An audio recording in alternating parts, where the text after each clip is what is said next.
Good morning and welcome back to another episode of Around the Indoor Football World, where we cover all the major indoor football leagues. Of course, the IFL, the NAL, the AAL, the AF1, and the TAL. We also talk some AF1, some AIF, as well as some other leagues occasionally.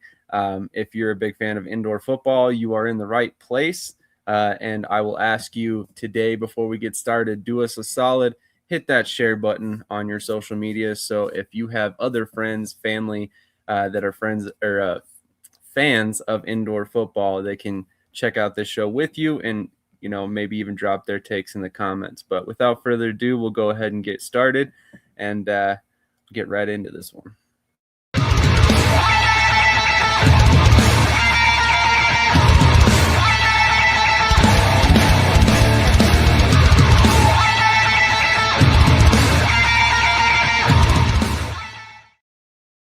All right. Well, if you weren't awake before the intro, hopefully you're awake now. As you guys all know, I'm a huge metal fan, so that was Dogmas from Ashes to Steel. Honestly, one of my favorite songs I've been listening to a lot lately. So definitely love that we have made that the intro. But we're going to start with a different topic today. Rather than looking on a specific league, we're going to look into something that kind of covers all of indoor football, all of arena football, and something that also is kind of supports a very supportive person of this show, Mr. Adrian Figueroa. We're going to shout out the game that he is working on. He is working on an arena football game. So before we get into that, TJ, how you doing this morning, man? I'm doing good, man, and I'm excited to hear about this game. Absolutely. It's a lot of awesome things in the works for Project Wolf, which we'll show one of the videos here. Hopefully Adrian doesn't mind. I probably should have asked him beforehand, but you can also find the full video on LinkedIn on his profile, Adrian Figueroa. Krish, how are you doing this morning, man? Doing good, just excited to see this game that Lobo's working on. Like I said, off camera, if anyone can make it happen, it's him. So excited to see the progress he's making with that, for sure. Oh, look at that. He's already in the chat. It's funny. He didn't even know I was going to shout him out this morning. But yeah, of course. I mean, Adrian, I saw your video last night, and I was very impressed by just seeing, the guy running around on the field and showing the dasher pads and stuff. So without further ado, we might as well show the video so everybody can see it. And I apologize. This is off LinkedIn, so it's not the greatest way to show the video. So I apologize for that. But here is the video that Adrian posted last night. Let's see if I can make it a little bit bigger. But basically, he's just showing the dasher board makeup and the guy running around on the field. Y'all ain't know why, right? Let's go. Sorry, I got to mute that music so we don't get copywritten. But yeah, it's super cool to see this come together. A couple weeks ago, I think he posted about looking for wide receivers that wanted to be in the game so he could start getting some player rankings together. Honestly, I'm very excited to see this thing come together. I think we've all, if you're an indoor football fan, we've all dreamed of being able to play another indoor football game. I know they had the AFL game a couple years back, but it's been a long time since we've had this ability. So, we're all kind of rooting here at Shady Sports for Project Wolf to take off and hopefully find success in the future. So, I mean, Adrian, if you could tell us in the chat, how can we as indoor football fans support you in this project and help you get to the final result you're looking for ultimately? So we can kind of, contribute a little bit to your mission here. But, Krish, TJ, what are your thoughts on this video, that he posted last night? I mean, overall, what's the feel you get? How excited are you to see something like this coming together? Let's go to TJ first. Man, it's really exciting. It reminds me of, the two AFL games from back in the day that they came out with at the peak of their popularity. I had both of them. I probably played about 100 seasons combined between them.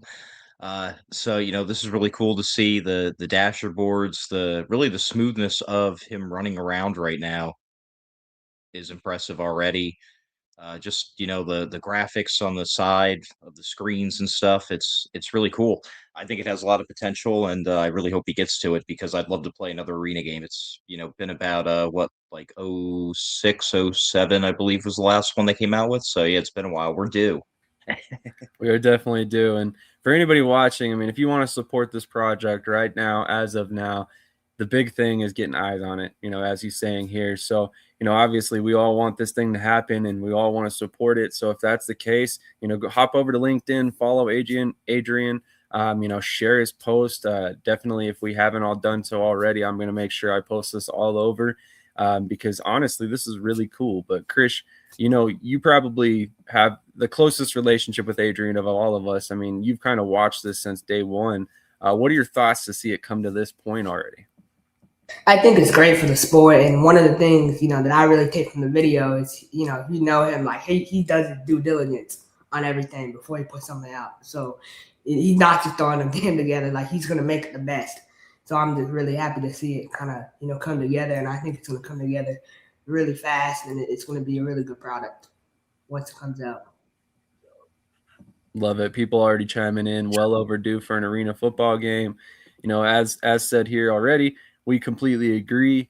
Honestly, I'm looking forward to it. I can't wait for it to happen. So, hopefully it's, hopefully it comes to fruition. It might be a little while. Obviously, I imagine that's a pretty big project. I can't even imagine the full scope of everything he's got going on to make that happen. But yeah, like I said, hop over, check out his page, either 1060 Designs, or also, like I said, Adrian Figueroa on LinkedIn. He has posted it quite a few times. I remember posted about it quite a few times. So next topic this morning is there's a little bit of news out of the TAL. And the first big topic of the morning is the fact that the Monroe Greenheads have hired a head coach. And it's honestly a little bit of a surprising head coach. So, Krish, I know you're a lot bigger college football fan than I am. What were your thoughts when you saw Terry Bowden was hired by the Monroe Greenheads? I mean, you think about it, his father, Bobby Bowden, is one of the best college football coaches of all time for Florida State. But, I mean, him, obviously he had success. At ULM, he was 10-26, so not really the best record there. But, he mentioned in the press conference he lives in Monroe, and he wants to still be an active contributor to the community. So that I respect for sure. And, he's taking his offensive coordinator with him from ULM, who was with him for 3 years. He actually was a assistant, he was an assistant on staff with him at Auburn all the way back in the day in 1997. So it's really interesting to see him, keep that connection. He'll also be calling defense. He mentioned that he'll be the defensive coordinator. So I just think it's good for the sport in the sense of it brings eyes and it brings a local flavor to the team. So I think it's a good move for them, and I think he'll be able to put together a good team and a competitive team for sure. So yeah, I'll pause on my thoughts in here in a second. But TJ, what were your thoughts when Bowden was hired? Made sense. Like Krish already touched on, he's local, so it kind of fits to what they've done so far with other teams, in my opinion. So I think it's a good signing. And we'll see how it goes. I'm being careful with them since everything is happening, as we said, kind of at an accelerated pace. So, but we'll see how they do when the season comes. All right, so I knew this was coming a little while ago. As far as him being hired, obviously they kind of teased that graphic, kind of made me start looking into it. Somebody actually told me that's Terry Bowden. There's no doubt in my mind. So we kind of started doing a little bit of research into his background, and I could certainly see that the concerns based off his recent head coaching opportunities. He, like Krish said, he had a 10-26 record at ULM, which is obviously not great. However, what in my mind really matters the most about this hire is that he's local. He's got boots on the ground in Louisiana, in Monroe, no less. And that's his home. He's retired at this point from what I've heard. So this is kind of a passion project for him more than anything. He wants to be involved with the league. So that's a good thing for this league. You know, you get a high profile coach. You have the last name of Bowden in football coaching, and you're probably doing all right, right? So he has 186 to 140 record as a career head coach. You know, this guy's coached for 28 years as a college head coach. So, I mean, he's very, very experienced. You couldn't have gotten a better, a more experienced coach. And I know that everybody's thinking to themselves, well, he's never coached indoor football. Well, my thoughts on that is, I mean, as a coach, especially an outdoor football coach, oftentimes you're running 7-versus-7 drills. You know, so you're going to have a center, you're going to have your 5 receivers, you're going to have a quarterback, and then on defense, you're probably going to have 1 defensive lineman, you know, 1 linebacker, 5 DBs, or however you want to line it up, right? So with that being the case, he's got extensive experience running 7-man football, so it shouldn't really be that big of a stretch for him to adapt to the game, in my opinion. And one of the things he mentioned too is, you know, back when he was in Auburn, you know, 1997, 1998, offenses typically in the SEC ran more tempo, right? So they ran with 4 receivers. So he has experience playing with 4 receivers in his offenses at Auburn. So that's just an interesting thing to note. You know, in the TAL, they play with 4 receivers. So great point. Great point. And that's honestly a good comparison, you know, good thing for comparison's sake. You know, the offenses aren't really going to be that different. I also like the fact that he was recently a coach of ULM, right? Obviously his run wasn't that great, but with that comes the opportunity for him to bring in some of the players that he coached in college. You know, he just left ULM in 2023. So a lot of his guys are probably still out there trying to play. You know, a lot of them are probably in 25, 26 years old, still very young, still looking for an opportunity to prove themselves and be able to climb the ladder of the professional ranks. So I don't have the numbers right in front of me, but I'm willing to bet there aren't a ton of ULM guys out there in the NFL, CFL, and UFL. So, I mean, he's going to have, for lack of a better term, kind of the pick of the litter of the guys that he once coached in college. You know, and maybe some of them are still there local, which obviously building those local ties are important. So we also know the TAL is big on doing open tryouts. So I don't necessarily have concerns that he's going to be able to fill out the roster quickly. My main concern is maybe that, you know, it might take a couple games for them to kind of gel and really get into the swing of things. But honestly, I'm not super concerned about this. I think it's a great hire. I think the TAL really, whether you want to call it luck or skill or being in the right place at the right time, whatever they did, they got this one right. So kudos to the TAL on this hire, because I think they really knocked this one out of the park. And, you know, maybe I proved to be wrong, but I think this team's going to be really competitive with him at the helm. And I was actually not even aware he was bringing his offensive coordinator with him. So good bit of info there from Krish. Another TAL topic that we want to kind of move on to, the Nebraska Siege will be holding an open tryout coming up here shortly, April 11th. Registration has already begun, I believe. So you can pre-register for $85. It's $100 at the event, cash only. Again, this is for the Nebraska Siege. It's at the University of Nebraska-Lincoln indoor football facility, which I can imagine is probably not cheap to rent. So pretty cool that you guys get to perform in that facility if you're looking for an opportunity. But what are your guys' thoughts on finally starting to see some movement from some of these TAL teams we had a little bit of concerns about? You know, a couple weeks ago, we've kind of voiced how slow things were moving. But what are your guys' thoughts on you know, not only the hire of the coaches, staff, but also the tryout starting to be named? Krish? Yeah, I mean, you know, Dominic Vermonte, he's coached for many years. So I'm shocked that he would, you know, have an $85 tryout for sign up and $100 for walking. You know, no one is paying that. So they'll be lucky if they get maybe 30 people at their tryout. It's a huge mistake for them to upcharge. You know, that's a money grab, in my opinion, to charge that much for a tryout for a TAL team. Not an IFL team. It's a TAL team. So that's my opinion on it. But I think the TAL is doing some good things. I still want to see who Memphis is going to hire as a head coach. I still think it could be Tyus Jackson, like Coach B mentioned last week. That seems like a good good fit for them. But I'm excited. This move from Monroe made me really excited for the direction the league is headed in. So it looks good. Glad to hear it. Glad to hear. If Krish is excited, they might be headed the right direction. TJ, what are your thoughts about finally seeing the some movement there by Nebraska as well on the player front?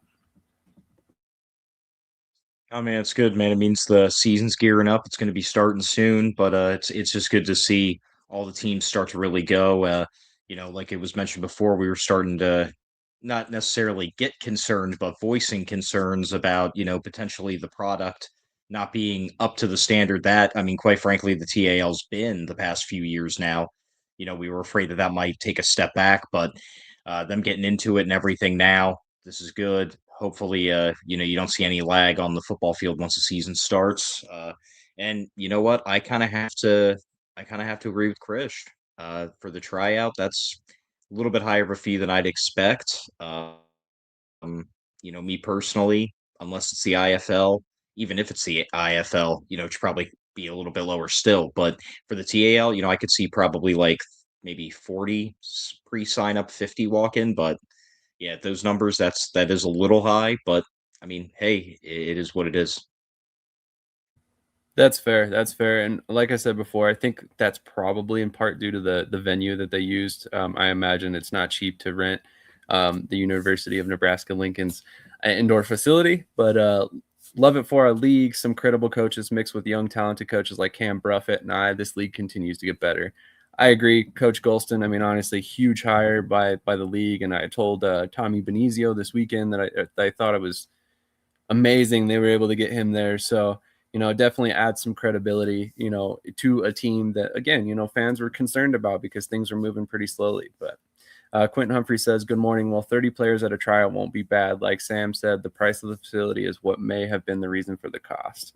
And of course, if you have not done so already, make sure you hit the like button. Real quick, we're going to hit a quick commercial break. Then we'll be back with our first IFL guest, Mr. Evan Willsmore of the Vegas Knighthawks. They got a win this past weekend, so we definitely have to talk about that. And they've got a pretty tough game coming up as well.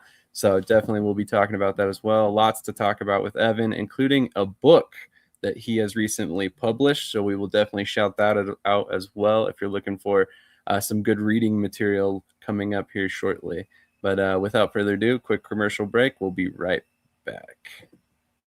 I don't know what we're yelling about! Loud noises!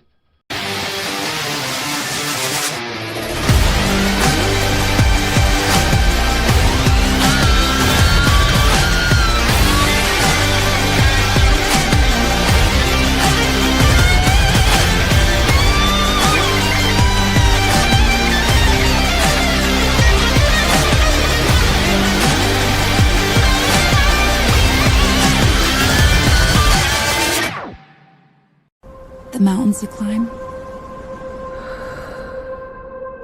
maybe stairs. The records you set, maybe personal. The fans you inspire, maybe family. No lights, no camera, just action. You don't have to be a pro. You just need HoneyStinger.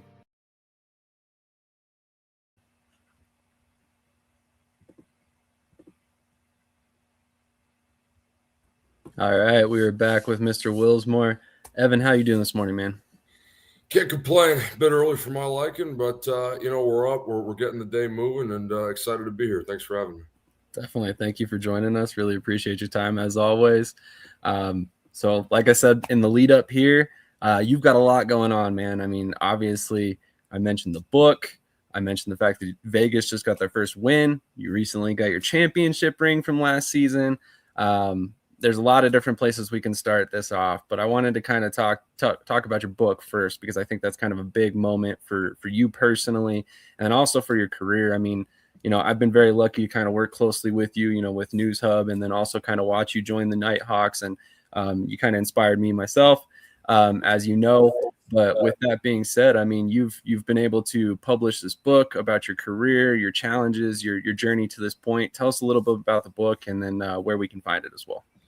Yeah, man, it's funny. You bring it up. I got my copy sitting right here for those at home. Well, I got the blur in the background, so I don't know how well you can see that. But yes, I published my book about a month ago. Went live. It took me 6 months to write, which, talking to some people who have published books before, seems to be on the shorter end. But yeah, it really just kind of chronicles my life, what I've done in football, both in media and in personnel. I get asked a lot of questions by a lot of different people, since my journey has been so unique. Like, hey, how did you start this? How does it all work? And I kind of figured, because I get that question so much, if I just wrote a book explaining it all, I can just direct people there. So the book's live on Amazon. The easiest way is to Google my name, my full name, Evan Willsmore, and it'll be the first thing that comes up in Amazon. But been extremely pleased, with the sales. Thank you to everyone who's bought a copy.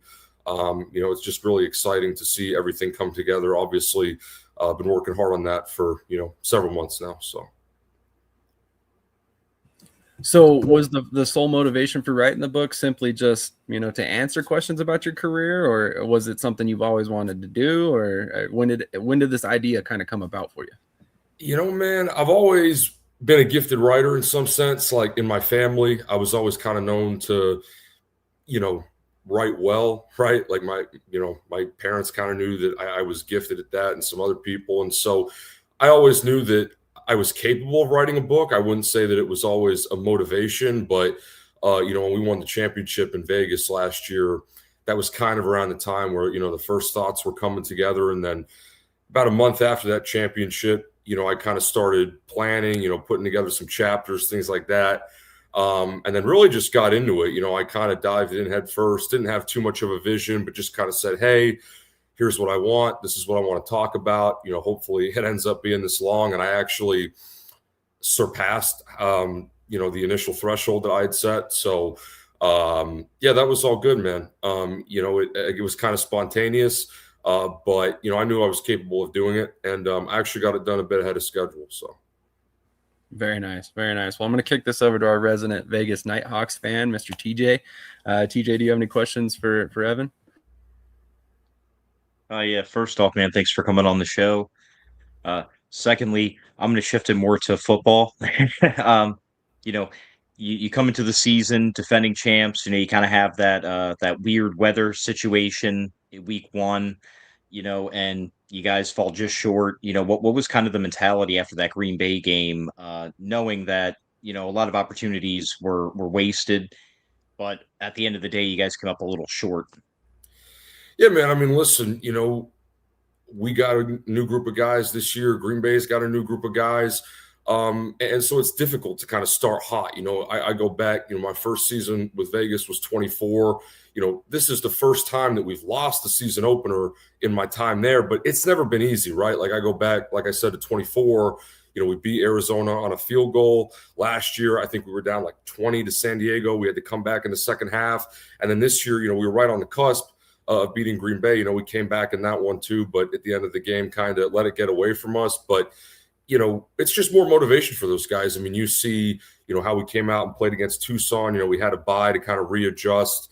Obviously, like you pointed out, some of the travel there was a bit crazy.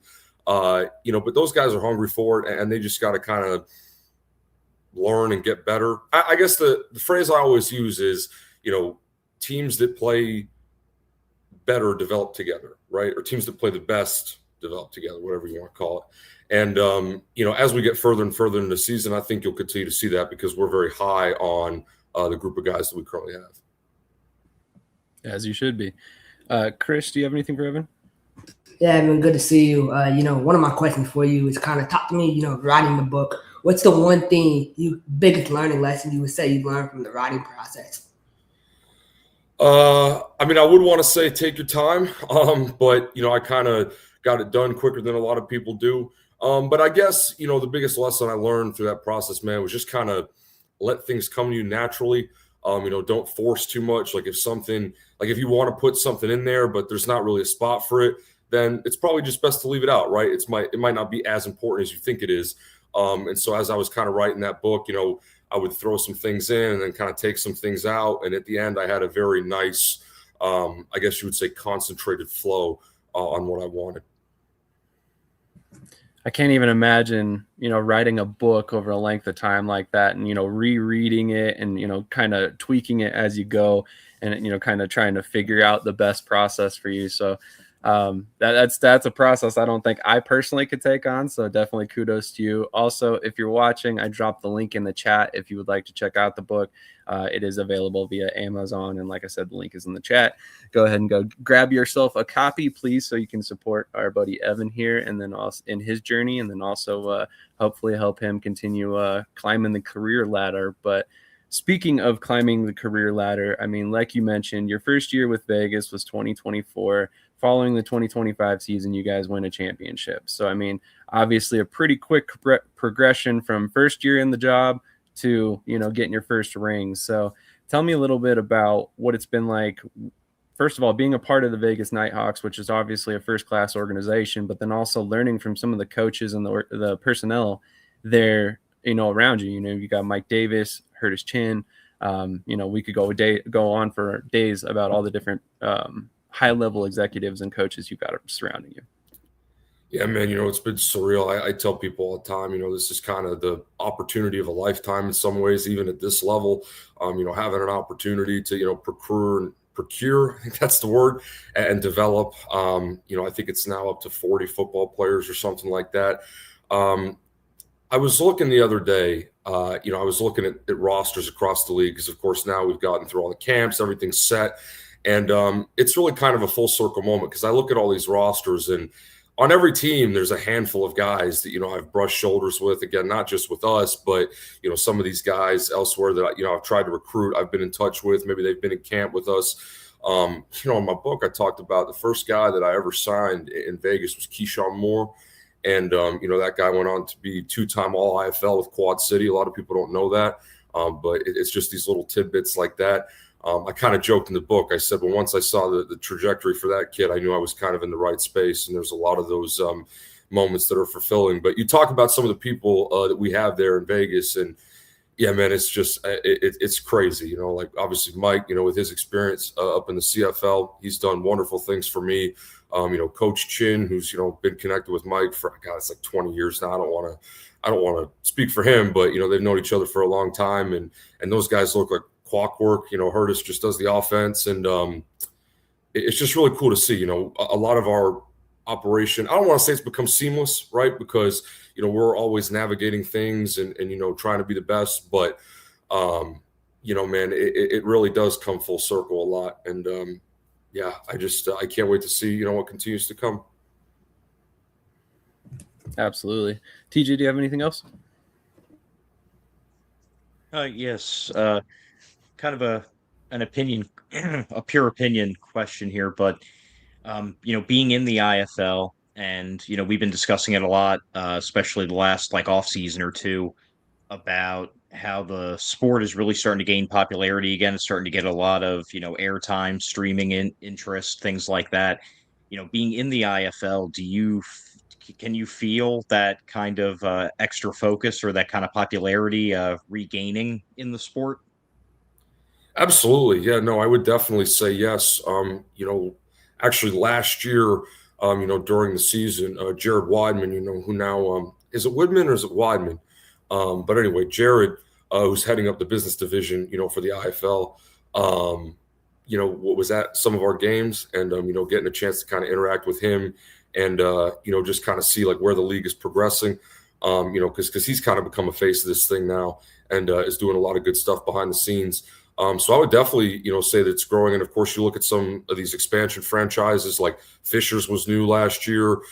New Mexico is new this year, even if they had a team a couple years ago in Duke City. You kind of see these new ownership groups, they're really passionate about the product, right? They want to grow the league, just as much as the top executives do. And it all starts with ownership. I mean, Mike could tell you that, but having people that are fully bought in and kind of understand, what the vision is for this collectively is extremely important, to the continued growth and success of this operation. And so it's an exciting time for the IFL. I definitely think it is growing and heading in the right direction. Would still like to see eventually, a bigger broadcast deal put together. Obviously, Yahoo is big, and then adding overnight is a secondary option. Both of those have been great. But like our championship game is on CBS Sports Network, right? And I dream of the day that we have more games, kind of on that level where if I turn on YouTube TV, I can just find the game in a couple minutes, and it's easier for other people as well. So I don't think we're very far off from that day, that's for sure. Krish, do you have anything else for Evan? Yeah, one thing I wanted to ask you, I know you've been kind of covering the United Football League here for a while, and I know under the new ownership of, Mike Rapoli, they're trying to go in a new direction. What's your opinion on the state of that league overall? Yeah, man. I think ultimately the UFL is in a good spot. I just talked about, people being bought in and kind of committed to a vision. Mike Rapoli is very hands-on with this stuff. I mean, you've kind of been seeing him at every game, being very active in the media, trying to promote the product. But I do wonder sometimes when I look at the UFL, how much change do you really want to make all at once, right? Because, for the past couple of years that the UFL has been a thing since the merger between the two pre-existing spring leagues with the XFL and the USFL, it's kind of been like a different league every year, right? Like they try some things out. They say, no, this isn't going to work, shift it in a different direction. And then obviously this past offseason, I think was one of the biggest with Rapoli coming in, and kind of hitting the reset button in a lot of ways. So ultimately, I think, listen, they've got somebody that's bought in. They've got somebody, most importantly, with a lot of money who can actually fund this, because I think people, are quick to forget how expensive it is to actually run a football league of this caliber. But we'll just have to see where it goes, right? I mean, I think with something like this, time will tell. And I am pleased with a lot of the changes that they've made. I think, specifically the markets in Columbus and Louisville, you saw the turnouts for both of those games. Louisville last week had their home opener, and then Columbus just last night. Both of those looked very promising, and you hope that can kind of be sustained moving forward. Interesting question, Krish, but definitely makes sense to hit on that with Evan. Evan, I'm gonna take that question and expound on it a little bit. You got to watch a couple of your Vegas Knighthawks, play last night with the Columbus Aviators, as well as in Week 1, Adam Plant Jr. and Trevon Jones, I believe. Although, if I remember correctly, Jones was inactive this past week. But regardless, what's it like for you from the personnel perspective to watch a guy go from your team into the UFL and then watch him not only play but perform well when he gets on the field? Definitely full circle. You know what I mean? I love seeing these guys, compete at a higher level. That's what that's what this is all about, right? We've had those two guys obviously in the UFL. We had another few dudes that were in UFL camps. We've got a bunch of guys that are on CFL contracts right now, not just from the championship team last year, but then some guys that had also signed to play for this season. And then ultimately got called up earlier. But yeah, man, I think, what a lot of people don't realize too, not that it's funny, but, it's just being on the personnel side, it's not like Adam Plant and Trey Jones were all UFL guys, right? Or all IFL, excuse me. But, they had the right tape. They were kind of, still young and developing. And they still get that opportunity. And I think about some other guys too, like, Maina Hanatu was a reserve defensive lineman for us, still got a contract with the BC Lions, really just based off what he was doing in practice. He only played a couple games. And so I think that's what's really, promising is that, it's not just the all IFL talent that's getting signed. It's guys from across the board, some guys that are in depth roles. And what that shows me is that, there actually is a real sense of scouting going on. You don't just have guys, that are kind of, reading different lists or, listening to referrals. There's some proper evaluation that's being done. And that's always good, at any level of football. Agreed. And you guys definitely have had a ton of success moving players up. So it's kind of been part of your mantra under Coach Davis for a while now, which it looks like Coach Davis is watching at this point. So appreciate you tuning in, Coach. TJ, do you have anything else for Evan? Nah, man. But once again, thanks for coming on the show, and go Knighthawks, man. I can't wait to see what we do this season. Appreciate it. Krish, if you're still with us, do you have anything for him? No, great having you on, Evan. I'm excited to see you in about 44 days in the IFL Cup. It's going to be fun. So, looking forward to that one too, man. Are you going to be out there for the Cup, Evan? I think so. I'm putting together the plan right now. I got to talk to some people, but that's obviously really exciting. And again, another thing that the league is trying out, kind of experimenting. But I guess we're following the footsteps of the AFL, now AF1, because they were there. What was that? 2 years ago now, they had the championship game there with Billings. So I'm excited to potentially see that venue if I can make it out there. Definitely. I know a lot of people say things about that venue. I personally think it's awesome. So take that for what you will. I think playing underneath those skylights is super cool when you can kind of have a game indoors but have some natural lighting there. But I wanted to pivot a little bit. Obviously, as we talked about, you've gotten in the personnel department. I think this is your third season with Vegas at this point. So what's the ultimate goal? What's next in your career? What do you want to achieve long term? Keep finding ways to do this, right? Because I think, I've been relatively successful at it. To me, it's kind of like a calling, right? Like I feel like in some ways this, was my calling in life was, not just to, help athletes, but to help young people in general, and what we've done with this platform, seeing guys, whether they get, an opportunity in the CFL or the UFL or not, just seeing these guys, come into a building and kind of, get coached up, like meet friends, friends that'll probably be in their life for a long time and which are their teammates. That's all very powerful stuff.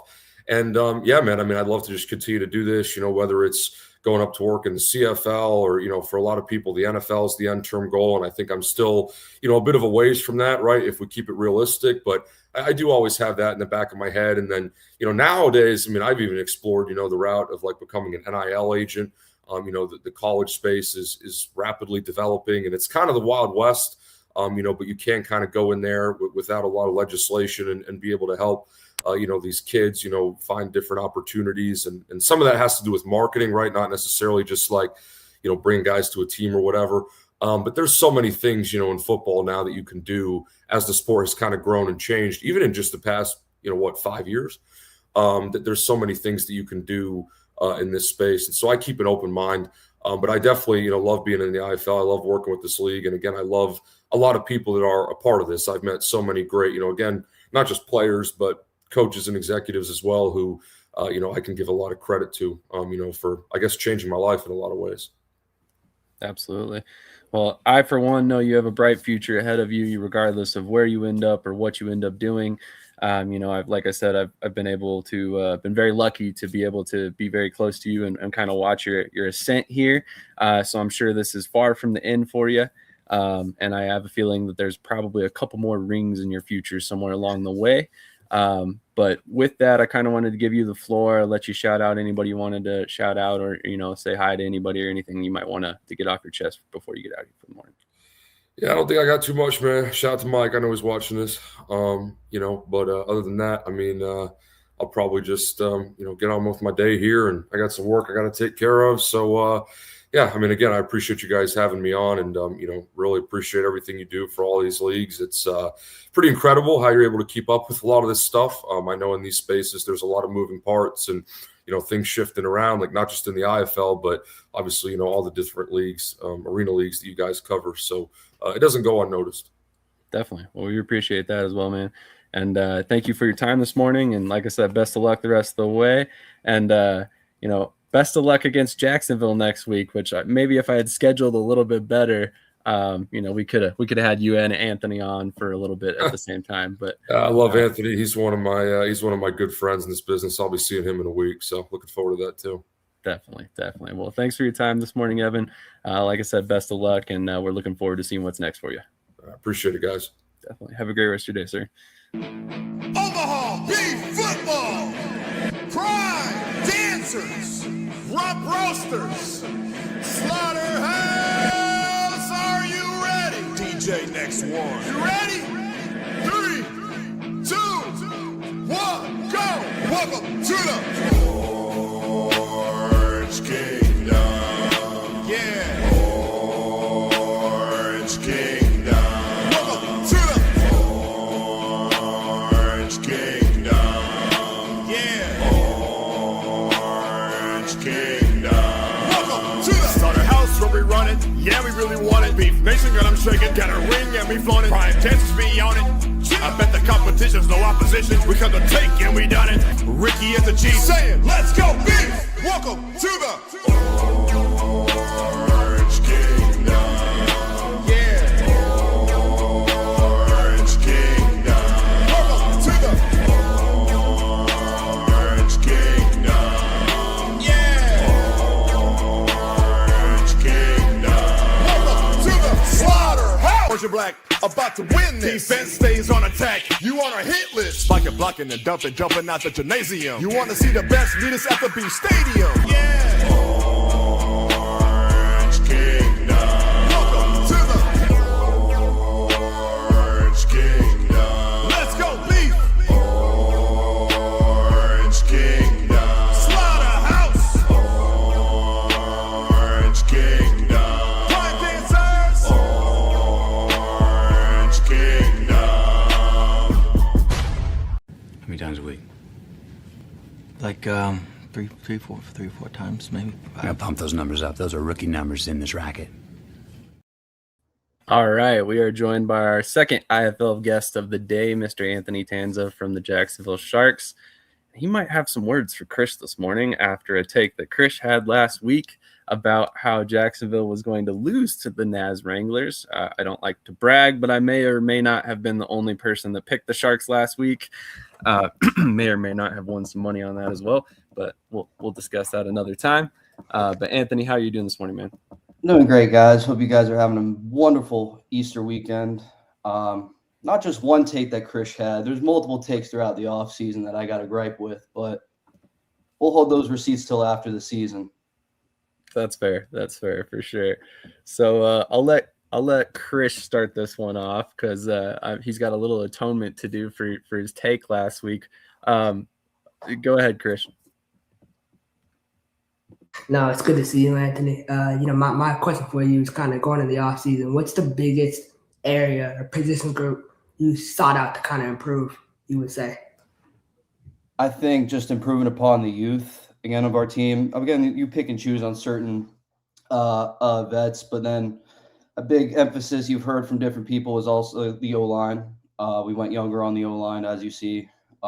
Again, Dante has some veteran experience. Kenny has some better experience, maybe a few games to this. But, again, they're still pretty young to this, and they have a window to move up towards the upper levels. And that's kind of what the theme is with our team, is finding guys that are able to move up to the next level and have a window. So you see like Baraka Beckett. You see we just signed recently Chasen Hines. Matthew Kickle was here with us, and we just have younger guys. So that's what we were looking for on the offensive line. Fair enough. TJ, do you have anything? Yeah, hi. Thanks for joining us today. With the way Jacksonville's seasons have gone the last couple years, falling short, obviously, of the championship. What are some things that you did a little bit different with building this offseason to kind of make that playoff push this season? I think there were certain schematic changes within the offense and defense. I think last year, no disrespect to the team last year, it was an amazing team, but there were certain things that limited us and held us back. And I think there were certain things that we changed within our roster and within our technique and scheme, offensively and defensively, that is able to take us that next step. You've seen some of it in that last game, but there's a lot that we're also holding in the tank as far as within the rest of the season that we're willing to wait on and unleash later on. So. Love it. So you mentioned a couple different ways that you've tweaked your roster building process for 2026. Coming into the season, I think there were a couple questions about the quarterback position in particular with I'm blanking his name at the moment right now. The kid from Iowa. James. Thank you. I cannot believe I forgot his name. James Cahoon. And then you also brought in the other kid, Sammy, that you're well aware of and know him well. Yeah. What's that? So coming into the season, like I said, I think some people may have had some doubts about your quarterback position. What did you see in those two guys that you guys had confidence in them moving forward as the face of the franchise? I think if you guys watched my interview over on the Sharks episode at Island Wings, our coach's show, I kind of alluded to it, that we look for certain athletic traits and certain abilities that you can't teach, right? James and Sammy both have that in different ways. They're different types of quarterbacks, which it's a breath of fresh air, and they're very good quarterbacks at what they do. James, obviously, you see an elite arm, you see the zip, you see the pinpoint throws, you see the power behind his throws, the release point, how fast he gets the ball out, right? Sammy, you see the athleticism when his one play in. You saw that 20-yard run. It was pretty athletic, as you see. But if you go watch his tape at Valdosta State, and I've known Sammy all his time growing up, he's always been that kind of way, that twitchy athlete, but he's always just had an easy ball to throw. It's a different ball than James. You know what I'm saying? Makes perfect sense. You actually mentioned to me off camera, and hopefully I'm not putting you on the spot too much here, that you used to train with Sammy. So how was it kind of using – I don't want to say using that relationship because that sounds terrible, but like how was it navigating the fact that you had a personal relationship with him as well as now having that business relationship with the Sharks? Right. I didn't just train with him. We went to elementary school together, middle school together, up until we went to different high schools. I went to Nice and he went to St. Augustine High School. But I mean, during that time, we were still training, had that relationships, and went to birthday parties and had the same friends and always kind of stayed in touch. So having that relationship from a young age and having that trust really helped him make that decision to leave coaching from Western Kentucky and come here and play. Very nice. Very nice. It definitely was an interesting signing when it came about. It was one that I didn't necessarily see coming, but you guys kind of pivoted away from Tyler Huff this offseason. So it was interesting to kind of see how you moved forward with the position. But, you know, obviously you've got a very veteran coaching staff there that has a pretty good idea what they need and what they want from players. So it definitely makes a lot of sense that you guys have found success so early on, despite the changes. Yeah, Coach Gibson did allude to it on the Inside the Sharks podcast. We were going to go with 3 quarterbacks, and that was always the plan. James, Blaine, and Sammy at the time. That was the entire offseason. That was the plan we were going into for camp. That's fair. That's fair. TJ, do you have anything else? Yeah, you know, from just the, I guess, league standpoint or, you know, the team personnel standpoint, you know, getting a team back in Orlando for this season, you know, kind of reigniting that old rivalry. You know, there used to be, you know, usually, you know, multiple teams in Florida. There was always that kind of in-state rivalry. You know, what's it like having an Orlando team back to kind of have that in-state rivalry and really get kind of, you know, in a good way, some bad blood between the fans of Florida? Yeah, my first year was in 2023, so we did have the Predators that year in the NAL, so I did get to experience that rivalry for a few games, and that was a lot of fun being able to drive down and drive back. It's a lot easier going on the road rather than flying the rest of these teams in the IFL. So that was the immediate first plus that we here thought about. But I mean, as far as bad blood or causing any of that, I think there's already plenty of that within the staffs, and I think that just ignites even more to the geographical rivalry going on as well. Absolutely. So backing up a little bit, as we mentioned before, you guys got a win in week 1. You came out against a team against Naz that looked honestly a lot better in week 1 than they did against you guys in week 2. Talk to me about how it feels to get that first win for the team and how big of a factor that can be for your momentum moving forward. Vindicating, because you see it all the time during camp. Well, you saw it like on all these guys' college tapes, all these traits and everything that they've been able to do. Then, and for them to come and do it in camp, it just reignited that, kind of reiterated that what we saw. And then going into week 1, you see a first play, Clay Fields getting a pick. I mean, he must have had about 8 or 9 picks during camp. In his highlight tape, you can go watch pick after pick after pick after pick. I mean, he just does it all the time. He just has a knack for the ball. And just seeing things like that, seeing the physicality from guys like Larry Elder, seeing Red Douglas, for example, seeing all these rookies that you haven't seen on an indoor space finally put it together. And that really goes to the players and our coaching staff for really putting them in a great spot. And I mean, I got to say, like, I mean, might be biased, might be whatever, just because of my relationship with him, but I believe that we do have the pound for pound best defensive coordinator in the league in Clay Harrell. super wrong that he isn't a head coach somewhere, and he will at some point. Probably in the very near future, possibly even next season. Honestly, was kind of surprised he didn't get the call this year, but I'm sure it's coming. It's coming for sure. But Krish, do you have anything else? Yeah, next week, obviously, you travel to Vegas. You're facing the defending champ. How excited are you for that opportunity, kind of as a measuring stick to see how far you guys are?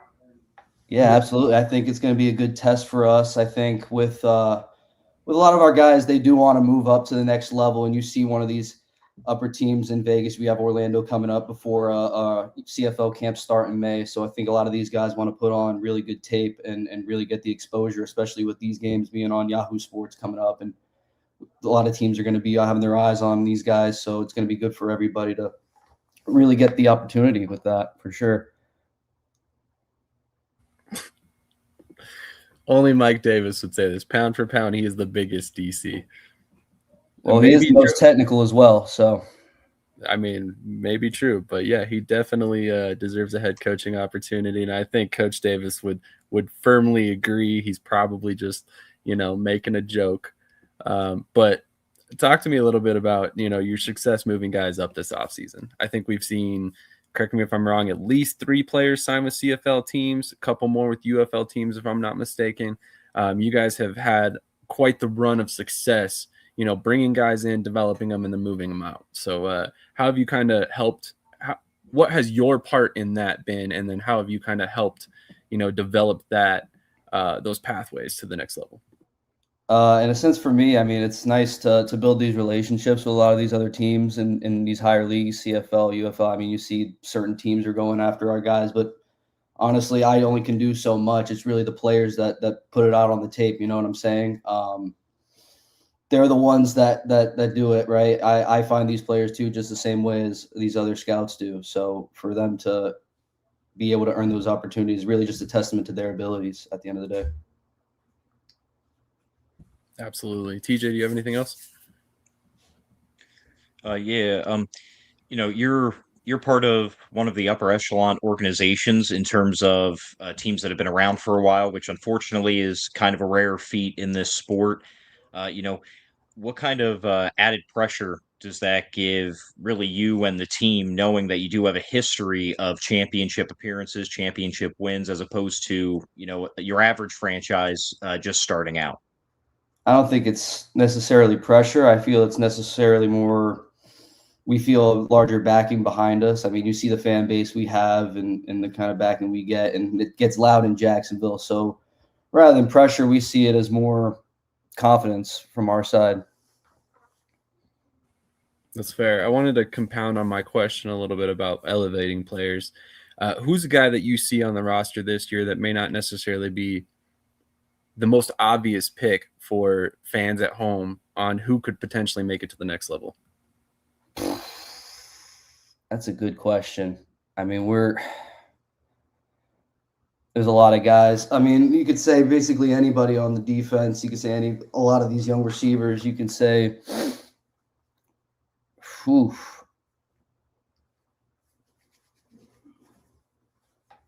I'll go with Red Douglas, wide receiver. Okay, that's fair. He had a pretty solid game for week 1, obviously. What makes you say camp too? Sorry, what was that? He had a pretty solid camp too. He's starting for a reason, I imagine. Krish, do you have anything else for Anthony? Yeah, kind of for you individually, what are some of your goals for the team this season? For the team, it's not necessarily the all IFL status, right? I mean, that's more of like a popularity contest, it feels like, in this league, but mostly sort of the more advancements. Everybody's going to say win a championship, so of course that's on the top of the list, but more sending our guys up, giving them the opportunity, because that's what it is at the end of the day, is what the IFL is. It's an opportunity for not just these players, but myself, coaches, anybody a part of league staff to advance themselves and advance their lives. You know what I'm saying? So really just send more guys up, CFL, UFL opportunities, possibly get that ever so elusive NFL opportunity. But definitely. TJ, do you have anything else? Yeah, I have one more. I asked this with our last guest as well. Over the last couple years, being involved with the Jacksonville Sharks, have you noticed the increase in popularity and kind of like the stock rising in the sport again, being a part of it? Oh, absolutely. Yeah. I mean, just looking at the TV deal this year with Yahoo Sports and the multi-million agreement with Overnight, like Evan was talking about, that's massive. And just the fan base growing. I mean, you wear your patch out in public and you wear your t-shirts and stuff, and everybody's like, "Oh, the Jacksonville Sharks! I love the Sharks! I can't wait for a game this season." So it's nice to see that there's a lot of excitement going into this season, especially going off the momentum of the success from last year too, and seeing just the league as a whole as well, and the expansion with the IFL Cup and keeping a lot of these events going. It's nice. Let's talk a little bit more about that. How has that affected recruiting for you in 2026? I mean, are players more willing to play indoor football because now they're getting the exposure on a network like Yahoo Sports, or are they even aware of that yet, or how has that kind of affected things for you? I mean, I think they're aware of it, but a lot of these guys have played kind of big time football, whether that be G5, Power 4, such and such, and they've played on TV anyway. So that's nothing new to these guys. I think just more of the realization that the IFL is a hotbed for advancements is really what drives the recruiting across the league, really. That's definitely fair. Krish, do you have anything else for Anthony? He might have stepped away. I apologize. All right. I asked this question to Evan earlier, and it may or may not be something that you put a lot of thought about or thought into, but ultimately, what's the long-term goal for you in your career? Like, do you eventually want to be in the NFL? Do you see yourself in the CFL, UFL? Are you just thrilled to be a part of the Jacksonville Sharks and just trying to climb the ladder there? Or what do you see next in your career for yourself? Yeah, I mean, the end goal for me is the NFL, but I do see that there is a pathway to get there. I mean, you look at people who have been successful in those roles and personnel in the league and what they've done to get to where they are, and you want to kind of imitate that career path. You see a lot of the former past AFL guys, whether they be players or personnel guys that are currently in the NFL, and you try to mimic what they did. So I see that there is a path line between being a general manager and the arena space, the indoor space, and moving your way up that way, or you can go to the CFL, the UFL, whatever that may be. I think just having constant advancement and moving up is what looks good and what is what best for my career, whether that be staying in the IFL, moving up within Jacksonville, whatever that may be. Absolutely. And I'm sure you're going to love to see this score pulled up on the screen. Jacksonville Sharks 47, Northern Arizona Wranglers 24. Thank you for Mo the King dropping the scores in the chat. Really appreciate that. Talk to me a little bit about some of the guys that you specifically have brought in. Now, I don't want you to like single anybody out, but like when you look at the roster, who are some players that you've got your stamp on? If really all of them, the way that we have our process here in Jacksonville really starts with me and then moves up towards our head coach and defensive coordinator for their approval, and we get the ball rolling through there. So really, the first wave to get through as being a prospect for Jacksonville is having an evaluation from me, and then we take the next step from there. So really, I'd say basically all, whether they're young or a vet, it really starts with that kind of progression in our recruiting process. Interesting. That's awesome. I feel like that's probably I don't want to say this in a bad way, but like an abnormal setup in indoors. Typically, it is different from what I've heard. It's odd, but I feel blessed to be in this position and have the trust of the coaching staff to be able to have this process and to be able to be that first wave of evaluation for sure.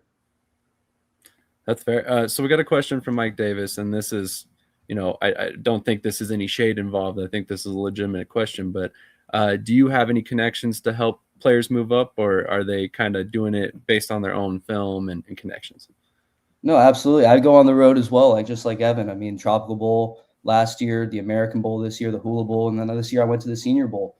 And while I was at the Senior Bowl, there were 2 scouts from a certain CFL team, and I'm not going to name the team, but during that week they signed 2 players that we were talking about. One of them was signed to us, another one that I have a good relationship that they asked about. So certainly have the relationship with that team. And then I've been blessed to have a relationship with Clay Harrell, like I said, to where he has blessed me with a lot of other connections within CFL and the NFL. And then during my time at the UFL showcases, it really reinforced my relationships there with a lot of the staff there. Before, of course, they blew up that, but there's still people within the organization there that are working there that I do have connections with there as well. Definitely makes sense. And part of the benefits of being on the road is it allows you to network with scouts at a higher level, as well as, scouts at this level and players, of course. TJ, do you have anything else?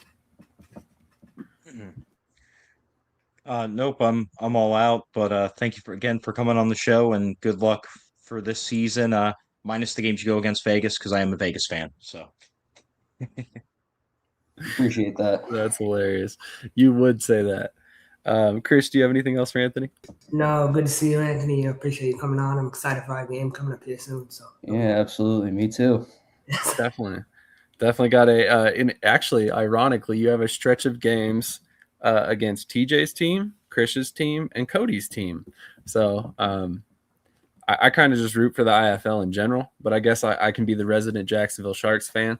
I might need to get a shirt, so I'm not rocking, Lions gear every week. But I have to get you one, yeah. I'm pretty sure I can order it. Hey, if I can get a shirt shipped here, hey, I'll root for that team, maybe. Hey, See, hey. There may or may not be a will it change your picks this week? There we go. Well, thank you so much for your time again, Anthony. We really appreciate you coming on. I knew this was going to be a fun one, kind of based on Krish and TJ picking the Wranglers last week. But obviously, no shade intended. Just they weren't quite sure what to feel about the roster yet, and obviously, you quickly proved that we should have a little bit more faith in the Sharks moving on, in 2026. So before we let you get out of here, is there anything you want to shout out, or anyone you want to shout out, anything you want to say to fans or anything like that before you get out of here? I just wish everybody a happy and safe Easter weekend and a real fun season ahead, and really excited to get to these games, man. Just one game down, ready to get to the rest. Absolutely. Sea-Dog the Goat says, I had the Sharks winning. So he just wanted to throw that out there, which good. Awesome. Love it. So thank you so much for your time, Anthony. I really appreciate you joining us early in the morning, as always. And as always, we would love to have you on in the future again. Absolutely, guys. Hope the best for you guys, and thank you for having me on. Absolutely. Have a great rest of your weekend, sir, and happy Easter to you as well. You guys as well. Definitely. On that note, we will be right back with some more IFL topics. We will also talk about the AAL draft, as well as a pretty big signing by the Wheeling Miners that we all kind of took notice of earlier this week. I don't know what we're yelling about! Loud noises! The mountains you climb,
You hear that? That's football coming back to Louisiana. The Louisiana Rouxgaroux are storming the arena with speed, power, and non-stop action, hard hits, fast scores, and an electric night out for the whole family. It all starts February 28th. 7 home games, 1 house, the Brookshire Grocery Arena. Tickets range from $24 to $34. Football isn't over. It's just moved inside. Scan the QR code to secure your tickets or visit LouisianaRouxgaroux.com.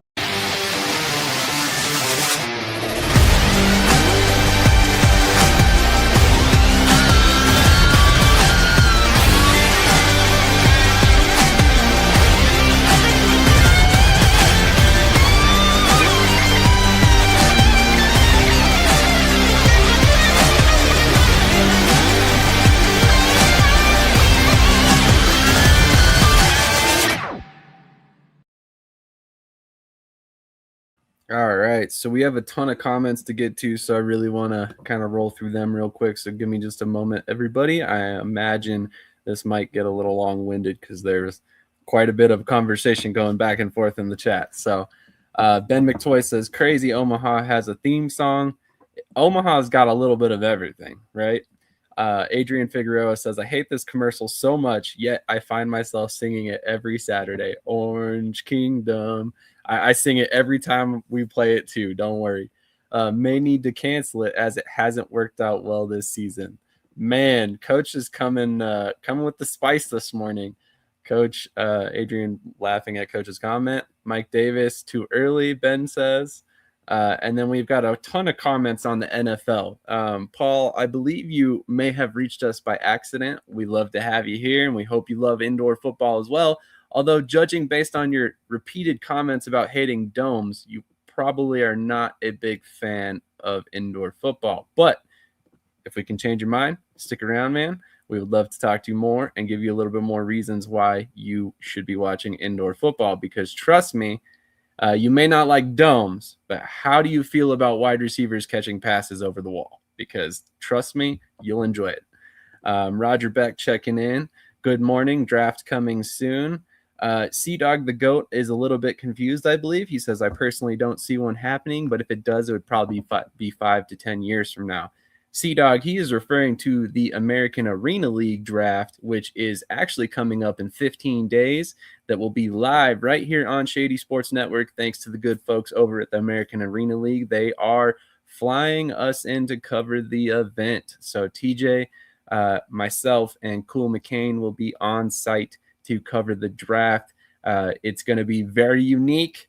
It's going to be very interesting, and it should be very, very fun for everybody involved. Looking forward to it. So very excited about that. I'm going to go ahead and X out all these Paul comments. Not sure what this is all about. I'm not sure if you're trying to clip something from our show, but how about Bugatti? There you go. Good morning, Clinton Solomon checking in. The undefeated 4-0 Clinton Solomon, by the way. Just wanted to throw that out there. Mike Davis, what's good, my guy? Good morning. Mo the King says, also no problem. Love being the score bug. We appreciate you doing that every week, man, and we love that you watch the show every week. Mike Lee Sr., a product of the AAL2 last year, who is currently assigned to, I believe, the Mississippi Wolfpack, if I'm not mistaken. Correct me if I'm wrong on that one, Mr. Lee. Make sure you hit the like button if you haven't done so already, and let us know your thoughts in the chat so we can pull your comments up as well. Mike Davis clarifying, not players for Anthony personally. Any opinions of the AAL, which we will get to here shortly. And shout out to Clay Harrell, who obviously Mike knows well, apparently. So a couple more comments here. Just chilling solo. Indeed, champ. Marco Wade will be missed in Albany. I firmly agree. Okay, what's up, guys? Indoor football for the win. Ricky just messing, buddy. I realized after the fact about the draft. We ain't canceling nothing. Wait until the end of the season. Just saying. Oh, man, it's getting a little spicy here. Denarius Antoine, what I missed? Well, yeah, an hour and a half of the show, sir. So thanks for joining us. Stephen Foster, checking in. Thank you for joining us as well. I better see you in Pueblo next weekend.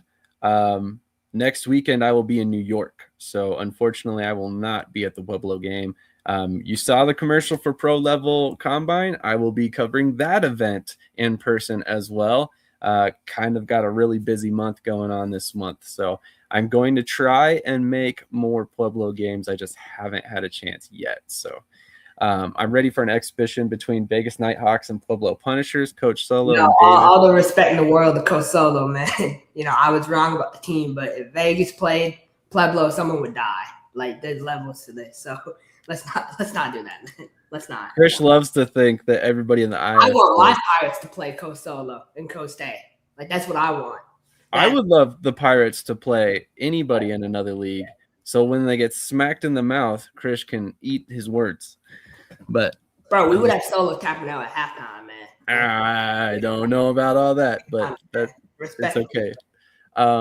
Weekend arena ball. No, I am not going out there to see the Firebirds. I wanted to try and catch the game because obviously that's kickoff weekend. I've never seen a game at MVP Arena, and I think it would be extremely fun to see a game there. However, my flight out of town leaves too soon for me to go make it to the game. It's about a 3-hour drive from where I'm going to be. Trust me, I looked at all the logistics. I wanted to be there. It's just not feasible for me, unfortunately. Otherwise I would be too. So Solo the GOAT. Firebirds would beat the Pirates 70-30. Firebirds might be the one team that can make that claim that they would probably beat just about any other team they played. Shady getting spicy up in here. Stop. Keep our name out of this. Solo's my guy. They're doing great things 4-0. Krish has his own teams where he's 5K. 5K? Is that what you're guessing for the tickets? Yeah, we have a little bit of a thing going, but okay.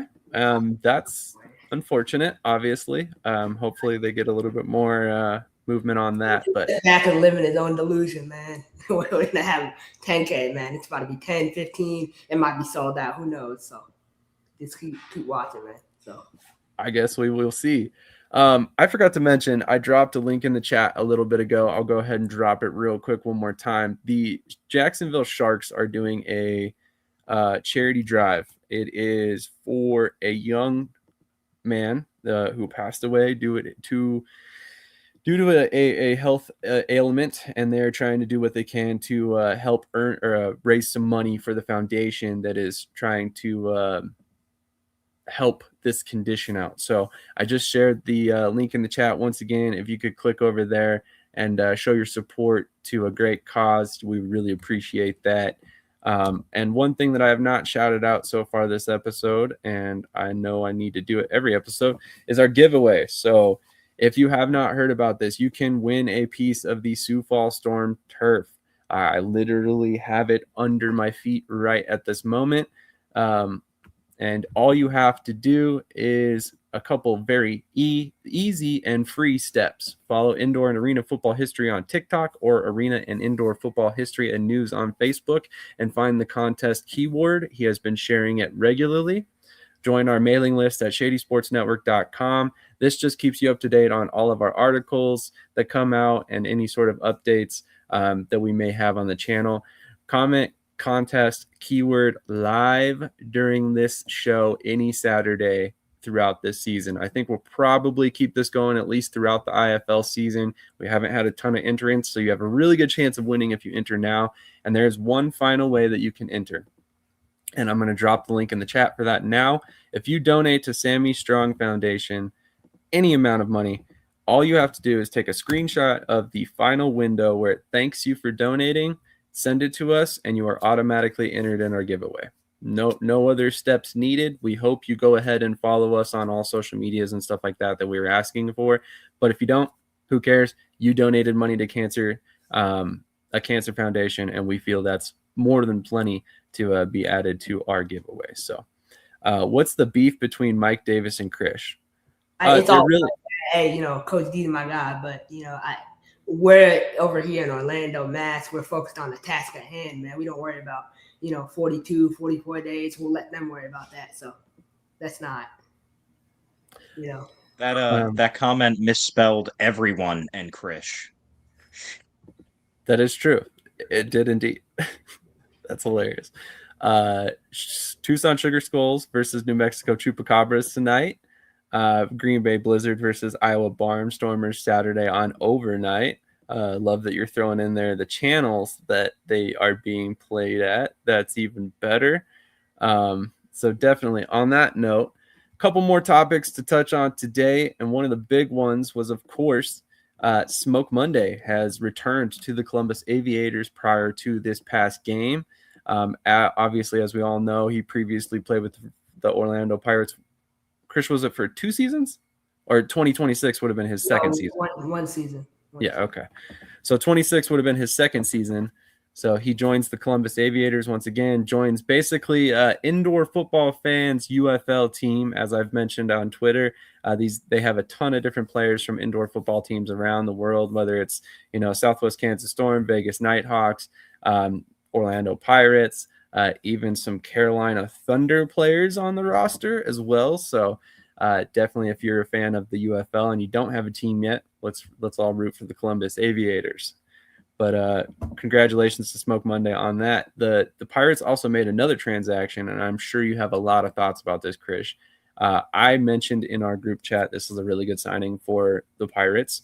They have signed quarterback James Blackman, who spent a little bit of time in the NFL, I think with Miami, if I remember correctly. 6'2", 215-pound quarterback, dual threat guy. Definitely a player to watch for the Pirates if he sees the field. Obviously depending on how Paxton DeLaurent plays or if he gets moved up. But what are your thoughts on this move by the Pirates, Krish? Yeah, I mean, look, I think a lot of people out there, they don't understand what depth is. Depth is the most important thing on a football team.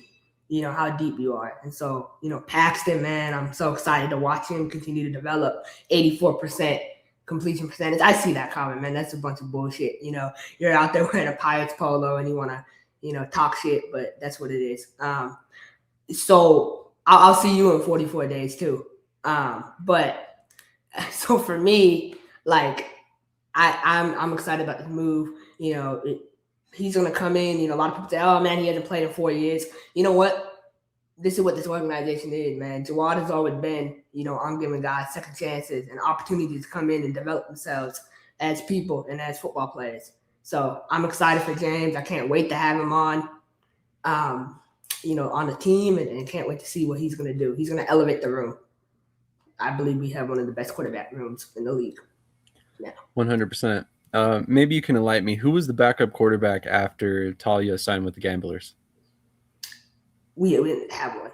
Okay, so yeah. I mean, obviously, a very, very crucial signing. And people were trying to tell me, "Oh, well, how do you know you're going to sign someone good?" And then when we sign someone, who has a ACC starting experience, it's like, "Oh man, he hasn't played in 4 years."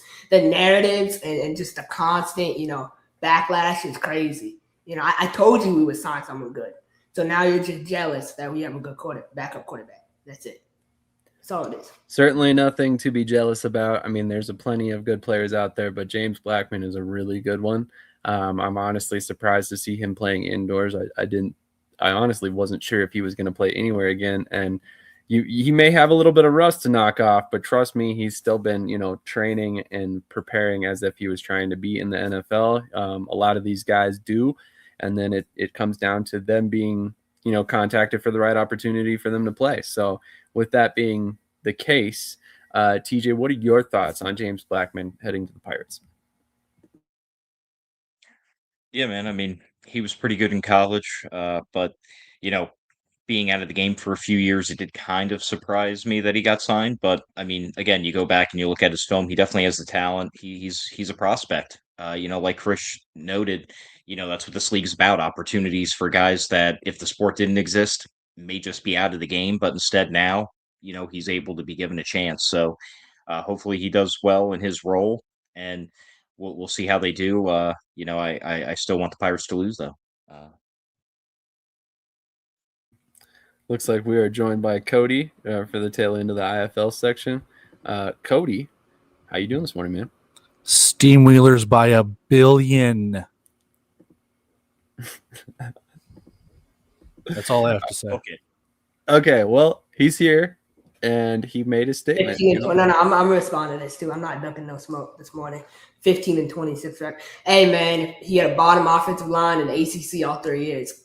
So do your homework before you want to come and disrespect a new signing. So he's a quality backup quarterback, and he can develop, and that's the whole point of the league.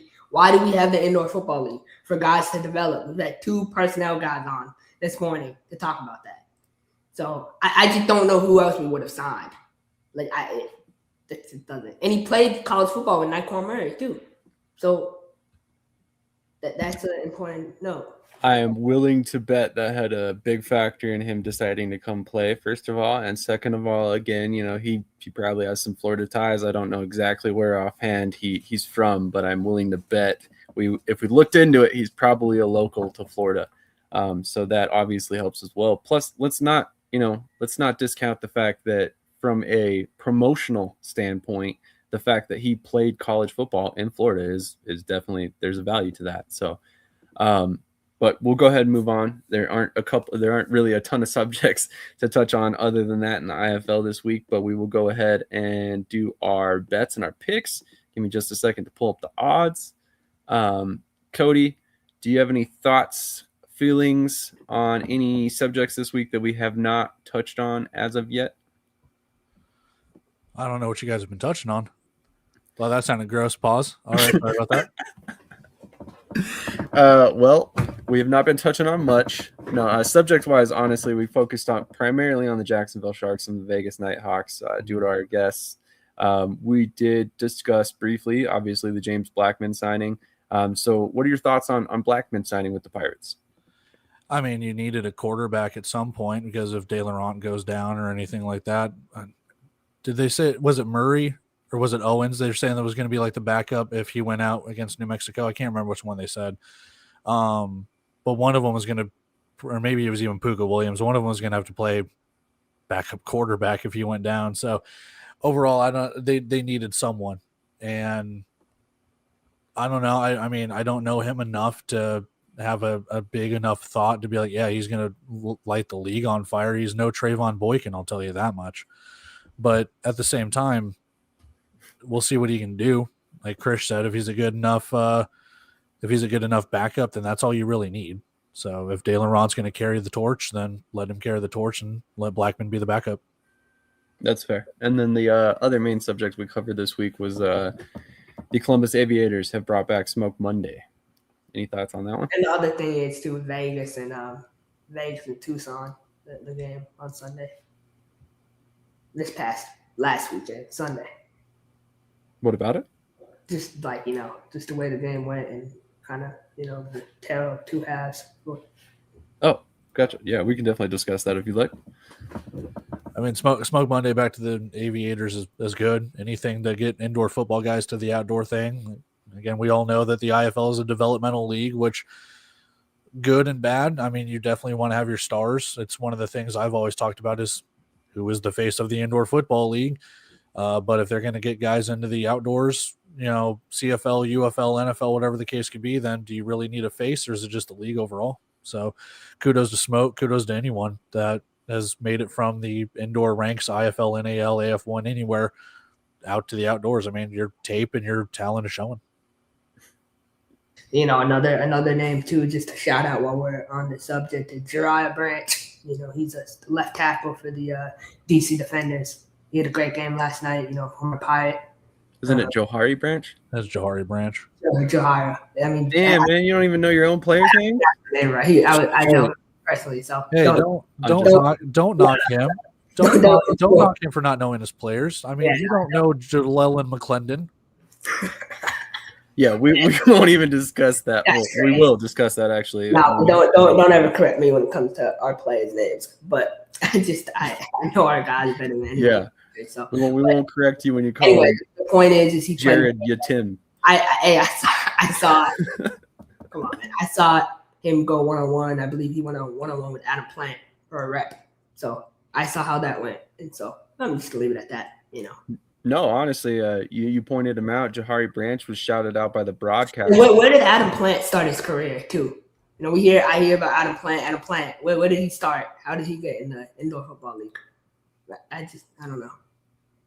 Maybe he was on the 2023 Massachusetts Pirates team, but maybe. If he's like any sort of plant, if he's like any sort of plant, he was a seed in the ground, and then you had to water it and grow it.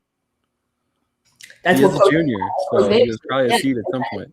Yeah, no, 100%. He went to Coach Davis, he developed, and he moved up. Yeah. But it doesn't change the fact that he started his career in the indoor football league. So with the Pirates. So Oh, okay. I just had to get that little caveat in there, but no, 100%. Johari Branch played really well last night. In fact, like I was saying, he was called out by the defender, the broadcaster at the very end of the game because he got called for a hold that was honestly really ticky tack. Like his arm kind of slid down the defender's arm. While he was falling, it wasn't even intentional, but he got called for a hold. But other than that, played a really good game. He's been a hell of a player in the UFL for a couple years now, if I remember correctly. So moving on to the betting portion of the show, which I'm sure all of you degenerates at home are waiting for, to get your last second bets in for today's games. And as mentioned before, here are the 4 games for today. I'm going to go ahead and throw away this little banner for a little bit here. And then we will go ahead and swap some things over here. And then we'll pull up these. So the first game of the weekend, of course, is the New Mexico Chupacabras and the Tucson Sugar Skulls at the Tingley Coliseum. So with that in mind, we'll start with Cody. Cody, who do you have in this game, and what are you betting on in this one? Since it's pretty much a true pick'em, which, hey, shameless plug since Trey's in the chat, go check out Wager Wednesday with Sports Coast to Coast because Trey and I were on that. But I picked Tucson money line. I think their talent and depth is just a little bit deeper, and the rosters that I got only showed 22 players for New Mexico. So I don't know if they're filling out a full roster. It remains to be seen, but I'm worried with Wes Bowers being on short-term injured reserve, where that linebacker position is going to be. Tucson ran into a buzzsaw.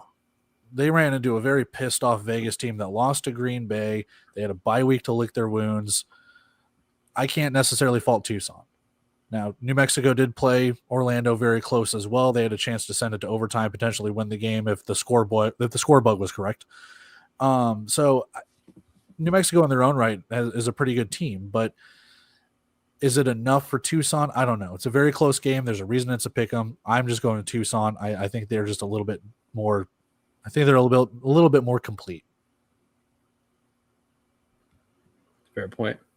Off the wall says Cody's wordplay is out of control, and there's a reason why everybody on this show is on the show, and Cody definitely brings the wordplay. That's for sure. Krish, what is your thoughts on this game, and who are you picking, my friend? Yeah, I mean, I agree with Cody, and I see his point. I mean, Vegas, obviously, they were pissed off, but I think Vegas is just that much better than Tucson. I love Coach Kaiser. I love what he did for us, for 2 years. Obviously, what he did with the Beef, won a championship 13-0. But when you sit there and say we're going to dominate the league and win a championship this year, and you lose like that, it's kind of embarrassing. So I definitely think Coach Kaiser is feeling some type of way. I even saw the post-game handshake. He was clearly not happy with the results. But one thing about Tucson is the young quarterback who I pointed out in the offseason about 2 weeks ago, Jalen Ellis, from Tennessee State. He turned 24 years old just a couple days ago. And what I saw from him in his first start against a really quality, borderline dominant Vegas defense was someone who could navigate the game. And I feel like he's going to be really good in this league. I feel like he's going to be a all-rookie type quarterback in this league. And so I'm excited to see how he develops in Coach Fuller's offense. Coach Fuller runs a heavy pass offense. The only way Tucson's going to win this game, though, is they need to be able to establish a running game.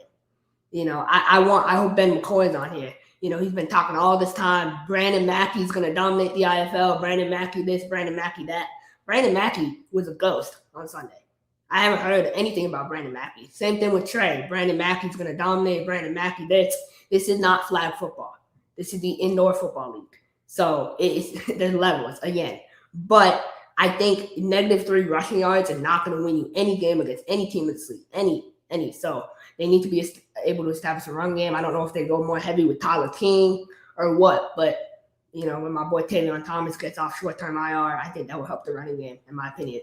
But Coach Fuller, he loves to pass the football. I think Tucson wins this game.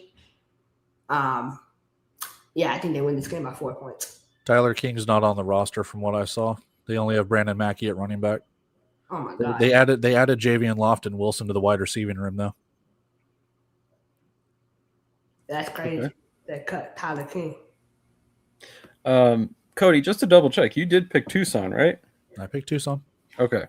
The way Krish was talking, I second guessed what I wrote down because I was like, wait a minute. I thought Cody picked Tucson, but I don't know. Something about his comments there. TJ, what are your thoughts on this game, my friend? Well, on my phone, I have my 4-game parlay for the IFL that I put in last night. So my first pick is for New Mexico. I'm very high on them. I think both them and Tucson, they're both kind of at the same level right now. The only difference is, in my opinion, Tucson's still at that point where they can't really seem to get out of their way, while New Mexico, new team, they're kind of like, coming off the momentum of playing really well against the Pirates. So I think they're trending up as opposed to Tucson, who, is kind of just stuck in a rut. So I picked New Mexico, and, obviously it's a pick'em game, so it's going to be a close game, but I think they're going to get their first win this week. All right. TJ with a little bit of a surprise pick there, I suppose. I am also going to pick Tucson in this game. I like what New Mexico is doing. I think they came out a lot hotter than I expected last week. However, I do think that if I'm putting money on any game or any team right now in this game, it's got to be a James Fuller and Rayshon Kaiser led team, in my opinion. And that's no disrespect to Kyle Moore-Brown. It's just, from what I've seen, those are two very high-level coaches, and they're on the same staff together. You got basically your head coach of the offense, your head coach of the defense. I really think that's a really good setup there in Tucson, and I think they're going to find their stride and find some momentum here. But I just want to clarify what I meant no intended disrespect to Brandon Mackey. It's going to take him a long time. He's not facing a Tony O'Neill, weaker defense. He's facing a real defense, in the IFL. And so it's going to take him time to get to a high level. So that's it. Krish, sometimes I wonder if you can give a compliment without slighting somebody else in the meantime. I'm just saying, man, flag football and the indoor football league is two different things. So stop. There it is again, flag football. It's not flag football. They tackle each other. They tackle each other. It's the New England mentality. They can't help it. There is the term mass hole for a reason. I'm just saying. But moving on to the second game of the week, Green Bay at Iowa. I think I have an idea which direction everybody's going on this one, but I'm going to pick Green Bay. TJ, I want you to go ahead and give us your pick on Green Bay, and then also do the Quad City game, and then we'll have everybody go through. Or sorry, just go ahead and run through the rest of your picks for the week. Well, for this game, I'm picking Iowa to lose. Green Bay, honestly, is just, that much better of a team. No disrespect to Iowa, but, this early in the season, you kind of have to also rely on, obviously, the teams are different, but how have the teams been, specifically going into this season? And just, Green Bay, they were in the chip last year, and Iowa was not even close to that. So I had to go Green Bay on that one. I did go money line, though, because 12.5 points, that's a pretty big spread, especially in a league with deuces and rouges and everything else. You never know, especially with that 0.5 hook. So I just picked money line, but I do think Green Bay wins. Quad City and Orlando. Go Quad City. Hey, I think, they're going to come in and they're going to, welcome the Orlando Pirates to their new home with a big L. And that's my pick for that game. Then Arizona and Fishers. I love Fishers. I know Fishers is at home, but you just can't bet against the Arizona Rattlers, man. Kevin Guy just always has that team prepared, no matter what. And Fishers this season through 2 games, one game not so great, the next game good. So I kind of want to see more consistency out of them before I put a pick on them. Fair point. So New Mexico, Green Bay, Quad City, and Arizona. Awesome. Krish, why don't you go ahead and run through the rest of your picks of the week, starting with Green Bay and Iowa. Yeah, so Green Bay added a new dynamic running back, Kyrie Robinson. I'm probably butchering his name, but he from San Jose State, 2,000-yard rusher. Really, really good quality player. Great receiving back, too. So I'm excited to watch him tonight. I think Green Bay is going to run all over Iowa. I think Iowa's defense is not good. I think Andre Coles doesn't know how to call a defense. He should have went out and invested in a real defensive coordinator, but they don't have the resources in Iowa, and I think he's going to learn that even more tonight. So Liam Thompson will dominate. Give me Green Bay minus 12.5. So Quad City and Orlando, obviously our game, right? For me, trash talk aside, fan aside, Quad City is a really dang good football team. And I mean that. I've been watching Coach Ross for years. Coach Ross is one of the top coaches, not just in the league, in the country, in my opinion. So I know how good of a coach he is. I know the receivers they got down there with Reese, Dean. Obviously, they have Trenton Barnes out the backfield. You got Ware. You got so many different offensive pieces. And Daquan Neal, of course. I've been watching Daquan for ages now. But for me, I think our kind of identity, we need to start fast on offense. I want to see it start fast on offense, and we just got to score every time we're out there. And so I think if we can stop Quad City, stop the run, I think we should have a good chance, and I believe we'll do that. Game one in Orlando, a market that was brought back by Jawad and Mr. Hassan, and I think that it's just going to show their commitment to championship caliber football, and I think that's going to start with a win over Quad City. So give me Orlando by 3 points. But Quad City can win, man. Honestly, I'm not dissing them. I really think if they play a better game, our DBs need to step up. If our DBs play like we did against New Mexico, we're in for a long day. I'm not delusional, but I know we're winning this game. There's no way we'll lose this week. So I believe that. What about Arizona and Fishers? Arizona minus 2.5. Fisher doesn't have the depth on the D line. I like Arizona minus 2.5. Okay, so got Tucson, Green Bay, Quad City, and Arizona. Got it. And Orlando. I'm just kidding. Although I did accidentally write down Quad City. That was kind of funny. Cody, go ahead and run through the rest of your picks for us, beginning with Iowa and Green Bay. All right, so the bet that I'm placing for Iowa Green Bay is the under.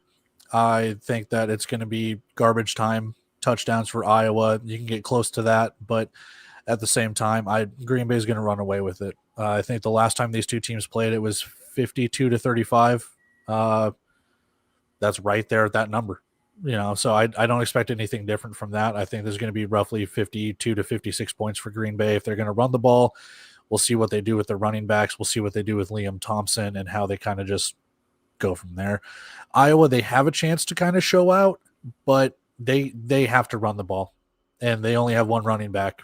I don't have any trust or faith or anything in Harrison Robideau as of right now. We've only seen him for one game, but he was underthrowing quite a bit against Quad City, and he got intercepted 3 times.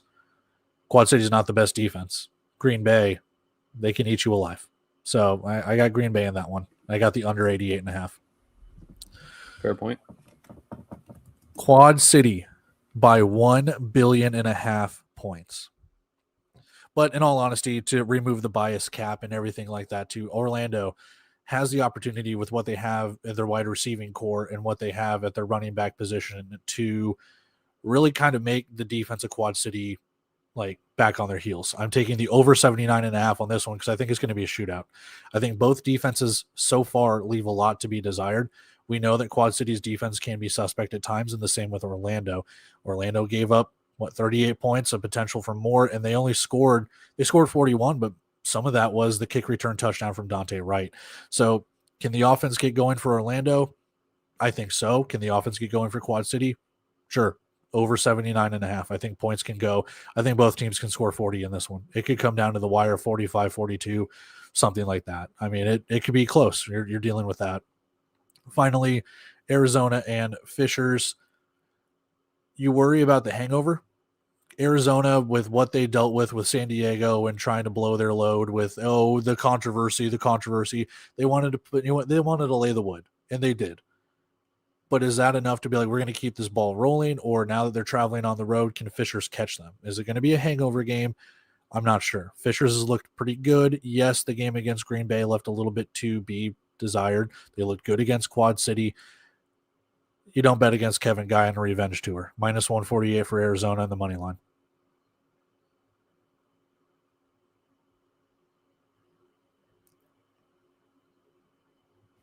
Sorry about that. Thought I clicked the button. Apparently I did not. I, as mentioned before, have Green Bay in this game. Honestly, I think I probably man, it's tough. I would not shock me to see them cover the spread, honestly. I would not be surprised to beat them to see them beat Iowa by 14 or more points, no problem. It's a little tough to say to bet the spread there with them, but I definitely would take the money line in Green Bay at a minimum. I think they're going to win this game handedly. Moving on to the Quad City and Orlando game, I think this is going to be a really good game, possibly even the game of the week in the league, although Arizona and Fishers, really good game as well. This is tough because I think Orlando and Quad City both underperformed in their first game, but I think both teams have the ability to bounce back. Obviously, Quad City played a lot better last week. Pirates haven't yet played their second game, so we don't really know how they're going to bounce back after the New Mexico game. So I personally have to lean QC in this game. Although, again, it wouldn't surprise me to see either team win this. And if I'm a betting man, I'm going to bet QC to cover the points because how often do we see a 2-point win? So I'm going to go ahead and take QC in the spread there. Arizona versus Fishers. Again, I like that everybody mentioned that Fishers at home. That is a little bit of an advantage. However, Arizona is a great team. They're always prepared. This could be a really tough game as well, which explains the 2.5-point favorite for Arizona. I think if this was in Arizona, it's probably a touchdown or better in their favor. In this game, I actually am going to pick Fishers Freight.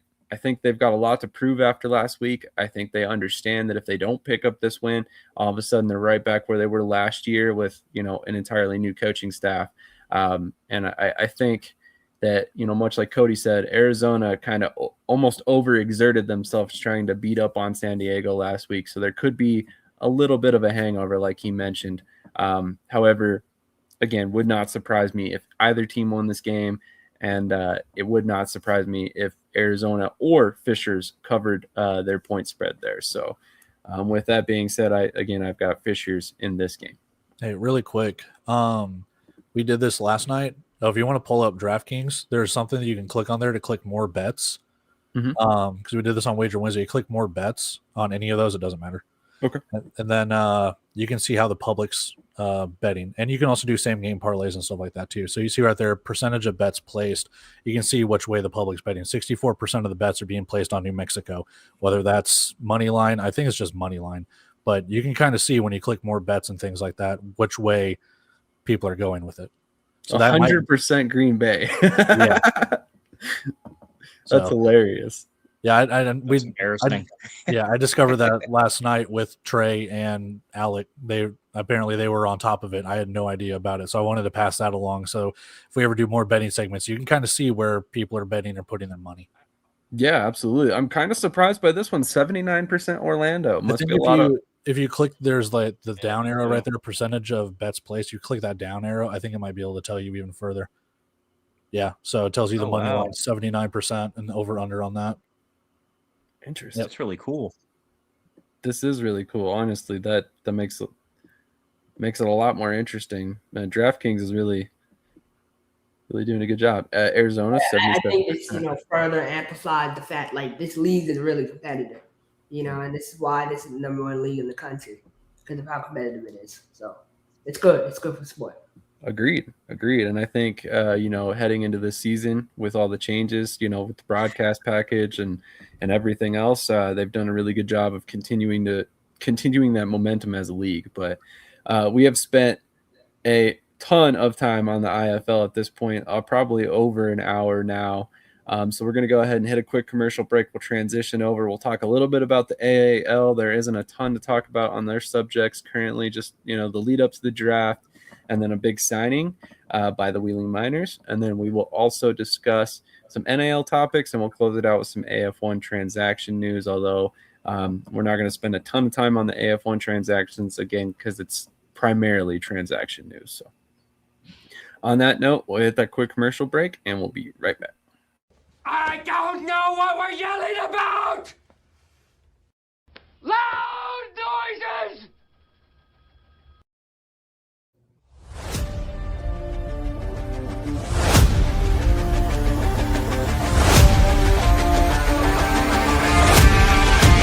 And Grant Russell into the end zone, touchdown! Russell has to step up in the pocket, has to move in front of him, gets that three-step drop, here comes the pressure, passes complete to Flowers, back to pass, pressure coming, has somebody in the end zone, touchdown! Russell, pressure's coming, Russell able to escape, still on his feet, and will be brought down at the looking, has plenty of time, has Flores at the 15, he's at the 10, and Russell has it on the outside, like I said, he ain't taking a slide, Russell steps up, lets one go, Robinson makes the circus catch. Going to be a low snap, here comes the defender, and the pass is going to be complete, and making the catch of Grant Russell. Russell, back to pass, looking, he has Robinson makes the catch, and will be brought down on the play by Isaiah Hall.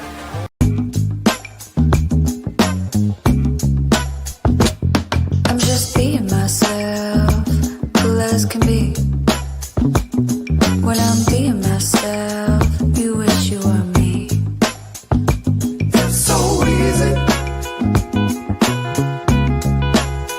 Get out your own way. It's just so easy.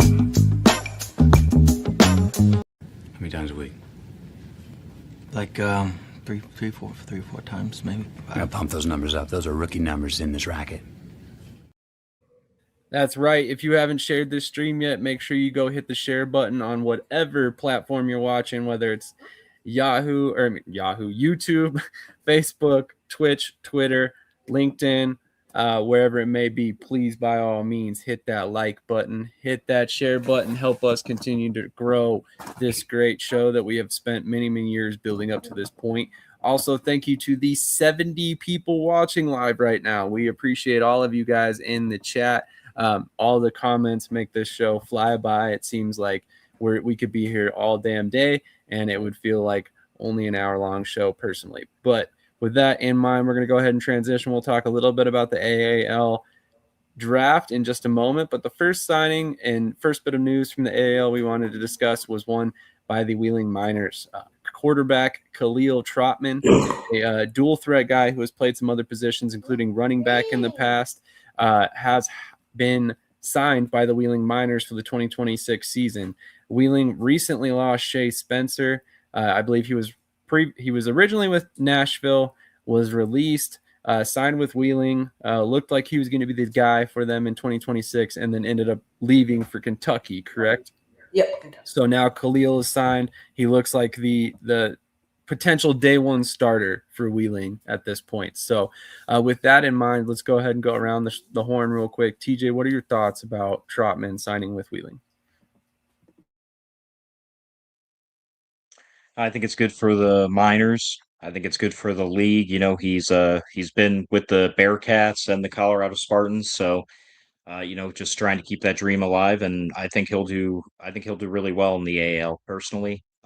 And it's an up and coming league, so obviously, he's been there. He saw the opportunity to continue, and he got re-signed, and he's going to keep playing. And again, getting to live his dream of trying to move up. Absolutely. Krish, your thoughts? Yeah, I think, Khalil, he showed great potential. Colorado, he had a nice deep ball. He just needs to work on those intermediate routes and throws. And I think this is a great opportunity for him to get the extra development under Coach McKinney down in Wheeling. I like this move. I like this move for a couple of reasons. First of all, Khalil Trotman is a multi-talented player. As I mentioned, he's played some running back in the past for Colorado Spartans last season. He did not get a chance to start any games, that, if I remember correctly, for Colorado last year. But he did. He did? Yeah. Was it just one, though? I believe two. Okay. Correct me if I'm wrong. I apologize. With that being said, he goes to Wheeling with the opportunity to be a starter, to play from day one, presumably. That would be the reason why he wants to sign there. He did express some desire to me earlier in the offseason that he would like a chance to start as a quarterback. So I think Wheeling gives him that opportunity, and it gives him an opportunity to continue developing as a player. So I like what Krish said. I think he's going to get some high-level coaching there from Chris McKinney and Major Harris, and we'll see how his career progresses the rest of the way. But I will say, he's a big guy, 6'2", 230. I am curious to see how he translates to the arena style of play, though. Do we see more of an indoor style offense, where they're lining up under shotgun and allowing him to run the ball a lot? Or do we see them try and pigeonhole him into being a pocket passer and try and develop him that way? While I will say that might have some value for his career, I'm not sure if that's necessarily the best course of action for his immediate success. But, a lot of questions to be answered by the time the season comes around, especially about that. So moving on, the 2026 AAL draft is 15 days away as of right now. So just about 2 weeks away. We will be covering the draft here on this channel, so we are trying to shout it out a little bit. But we finally have permission to discuss some of the players that are in the draft class. And with that being said, I wanted to kind of pose some names to you guys and see what your thoughts are. But before we get into that, TJ, how excited are you getting to the point at this point, given that we're only 2 weeks away? Yeah, I didn't really notice that until I think it was, I'm pretty sure it was you that shared it yesterday on Facebook about how soon it was right around the corner. Maybe the AL did. And I was like, oh, wow, it still feels like a month away until right now. So, it's definitely exciting. A little nervous too. If anyone wants to meet me in PA and fly with me, I've never flown alone before, but hey, for the love of the game, right? I too am. I'm not flying alone. I will say that, but I am very, very adverse to flying. I have to take medicine every time beforehand because I get sick. So I'm not super looking forward to that. But small downside to be able to go cover this draft, which I've expressed my love for drafts here countless times. I am a draft nerd. If I could cover drafts strictly all the time, I probably would. There's just not enough of them all year. So with that being said, I wanted to go ahead and pull up this list here and shout out a couple players that I believe are going to be players to watch this season for the league. So one player that I think really stuck out to me, and I've mentioned him on the show, I believe, in the past, but Nico St. Clair. I know that it has been mentioned here that he's not currently starting for Cedar Rapids, or was not starting for Cedar Rapids prior to their previous issues. That may have changed at this point, but I like a lot of factors in his game. Krish, I know you know a little bit about Nico. Any thoughts on him in the draft class? Yeah, he was over in Brazil for a little bit. Obviously, like you mentioned, spent time in Cedar Rapids. For me, I think it's kind of what scheme, fits his game the best. For me, he's more of a safety, down low safety type guy. So I would like to see him in Wheeling or Mississippi. Would be my two teams. Fair point. TJ, any thoughts on Nico St. Clair? Yeah, he's really good in the secondary. I kind of have to agree with Krish. I could see Mississippi signing him in the draft personally. They're looking to lock and reload coming off a championship in the AL2 last year, now moving up to the AL. So I could see them getting him for some depth and possibly even starting depending on, how camp goes. Mm-hmm. Another player that's a couple of players that I'll throw out there for you guys: Demetrius Davis and Devin Davis. These guys have been playing for quite a while. At this point, I think they both played for Rapid City a couple years ago. Demetrius, I believe, played for Georgia Indians last season. They're veteran players. They're in their late 30s. I'm not gonna, sugarcoat their age by any stretch. They are definitely towards the tail end of their careers. However, again, they have professional level experience. They are both coming out of the AAL2 and will be playing for their Carolina Predators to start the AAL2 season this year. The Predators actually lead the draft with the most players signed up for the 2026 draft process, and they have quite a few promising young players as well in this draft process. One more guy that I wanted to highlight, or a couple guys actually, Cedric Cachetta, a running back with the Peach State Cats. Krish, do you know anything about Cachetta? I believe it's one of the younger guys they got coming up. So, he might be a good fit for a more of a run heavy team. Yeah, definitely. I like a lot of what he brings to the field. Speedy guy, a little bit of a dual threat, can catch the ball out of the backfield. Wouldn't surprise me to see him stay in Columbus, perhaps, or stay in Georgia after the draft. But TJ, any thoughts on him? No, just like Krish said, he's a young guy, up and comer. Fair enough. And then one last player I wanted to throw out there, Cam Kendall, a defensive back with the Tri-City River Gators. I believe he's 28. He's an interesting player because he's played quarterback, he's played defensive back, he's played jack linebacker. He can play a little bit of wide receiver. Krish, any thoughts on him? Yeah, I don't want to speak for how they operate in Columbus, but from what I know from the past, they don't usually play guys at two positions. So they're more of a one position type team, which I think is honestly the best way to go. I think versatility is important to it an extent. So maybe Jersey or I think Jersey would be a good fit for him. Fair point. TJ, any thoughts on that one? Yeah, obviously you want guys in key that can one position guys, the old Iron Man styles, phasing out. But in terms of depth, it's always good to have a guy who's a Swiss Army knife who can play multiple positions, whether it's for relief or for an in-game injury. You can have a guy step in where otherwise you wouldn't have, or you would have legitimately had to have somebody in, for instance, where your roster isn't that where you either have had maybe multiple injuries in that game or your roster just doesn't have that depth.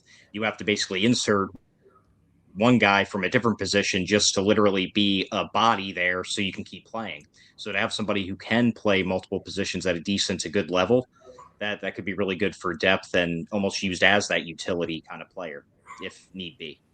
Agreed. And I'll throw this out there as well. When Kendall has lined up at quarterback in the past, he has primarily been a runner. So he could potentially even add some value as a running back as well to some teams. And like I said, position versatility is important. I know they have a kind of a flawed sense of just some teams have a flawed sense of what positional versatility means. Like Southwest Kansas, right? They think every guy who can play another position is amazing, right? So some teams are like Southwest Kansas with a flawed perspective on that. But there's teams like Columbus and teams out there that understand what that is. So just hope, these teams can do their research and make sure the guys can really play that position at an average to good level. So check the record. He went an hour and 57 minutes before talking smack on Southwest Kansas. That might be a record. Well, let's back up. He talked some smack on the group chat yesterday night, but so I think he just started earlier, if anything. So, man, I still remember Brackett filling in as a kicker in Worcester, and he did good. So there you go. There are situations where guys have to step up, and I think that obviously you never want to necessarily plan for a guy to play both ways. All right. But having that positional versatility, obviously, like TJ said, if you need a body to get through a game, it makes a lot of sense to have a player that can play multiple positions, especially when you consider that, again, the AAL teams have roster exemptions for 2 players they draft. So if you can carry 27 players because you have 2 drafted players and one of those guys is Cam Kendall and he can play 4 different positions and you're allowed to keep him active every week, that's a hell of a value in return for that draft. Yeah, you're an example I like to use often.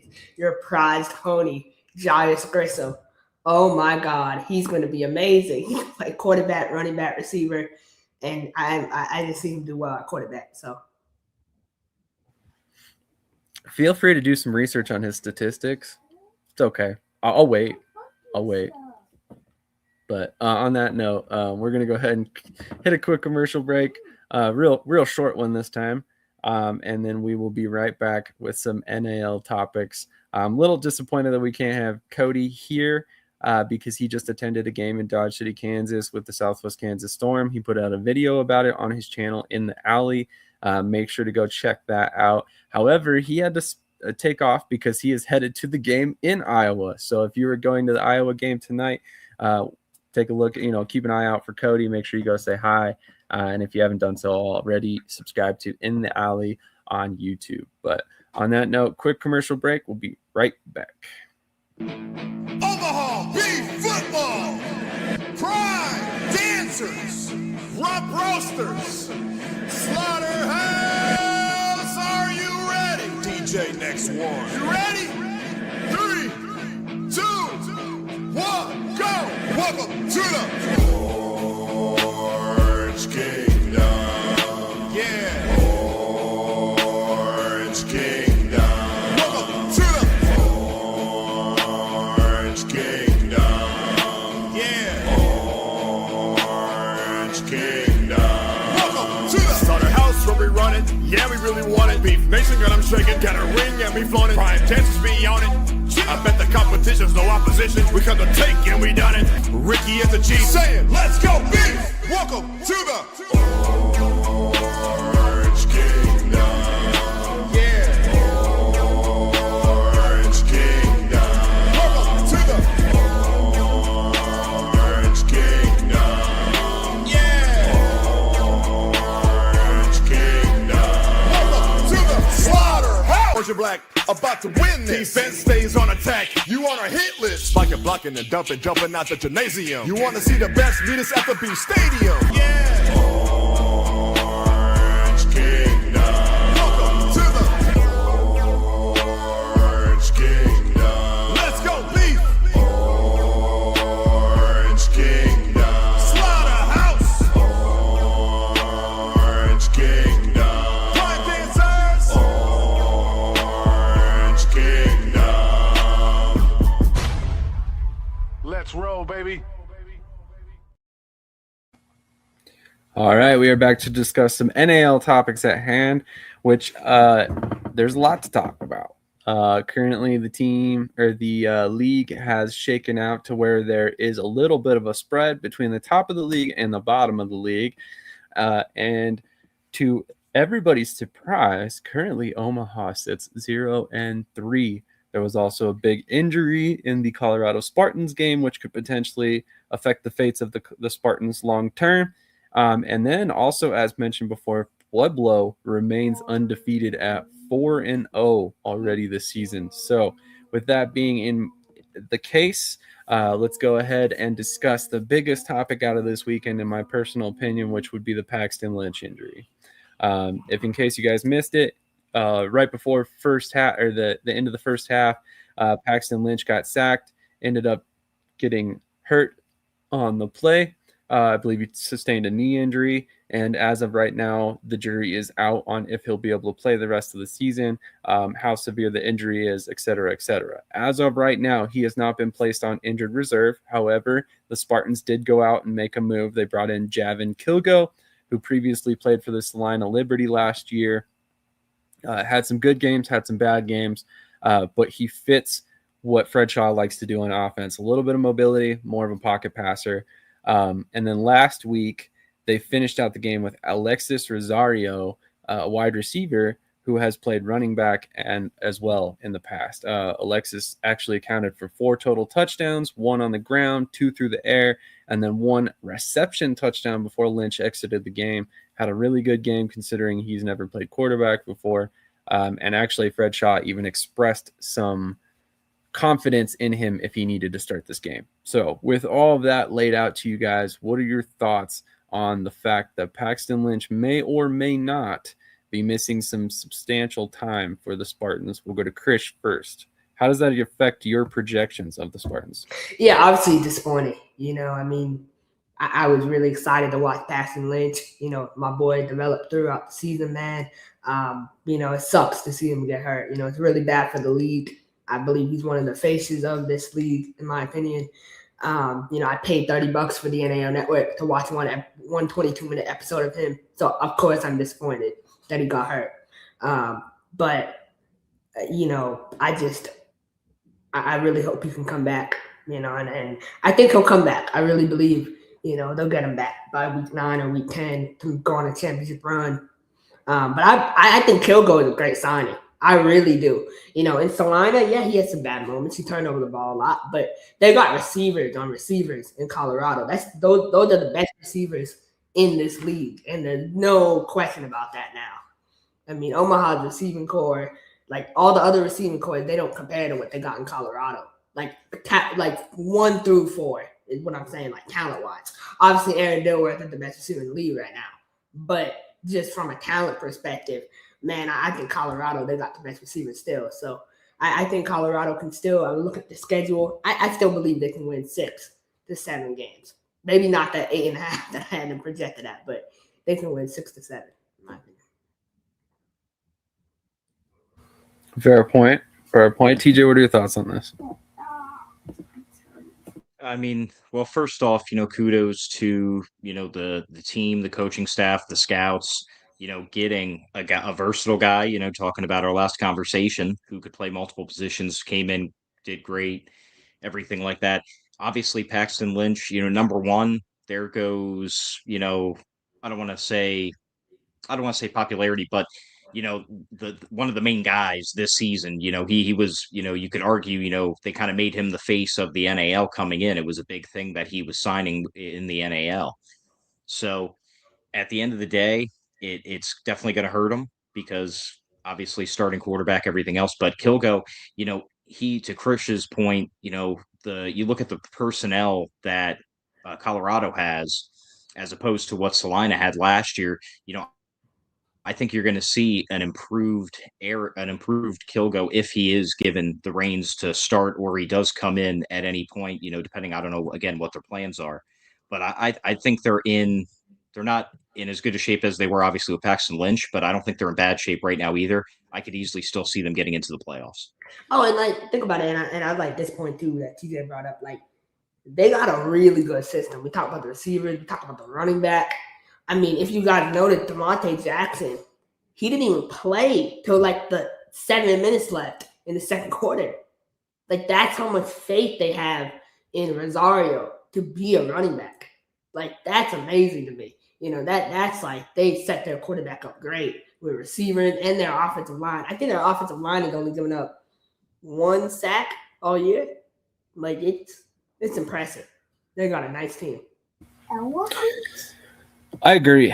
I think Colorado's probably one of the most talented teams on paper. In fact, I'm in the process of writing an article that will be coming out on Southwest Kansas Storm Football.com. That will be coming out later on today, and where I basically say that they could insert this man at quarterback and win some games. Crew, I'm going to be your coach, your captain, your quarterback. Hey, you haven't played in years. Why can't I be quarterback, huh? You're right. Let's see what you got. Hit me. I'm open. Hi. That's why. Now sit down. Exactly. One of my favorite movies of all time. Adam Sandler does a great job in that movie. But yeah, so the joke that Mike Davis always made about Kenji Bahar was that he was Brucey. Well, obviously, I'm not discussing Kenji Bahar here. I mean Brucey. You could literally trot that guy out, and the Spartans could still be a competitive team and possibly even score 35-plus points. So I think they're one of the few teams. Yeah, of course, he doesn't say anything for 30 minutes, and then he pops up once you say this. That's crazy. I love it. You could tell he's paying attention. As soon as he heard that quote, he was like, oh, I know what I need to say. That's funny. That's hilarious.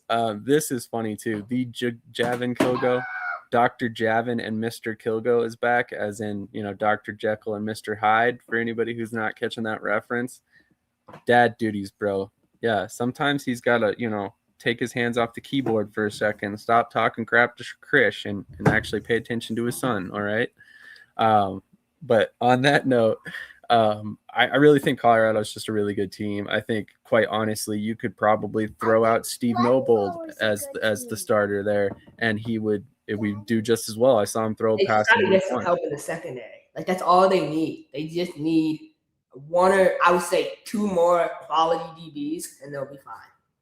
Then I believe they can make a championship run if they have 1 or 2 like quality DBs. 2, I would say. Sorry about that.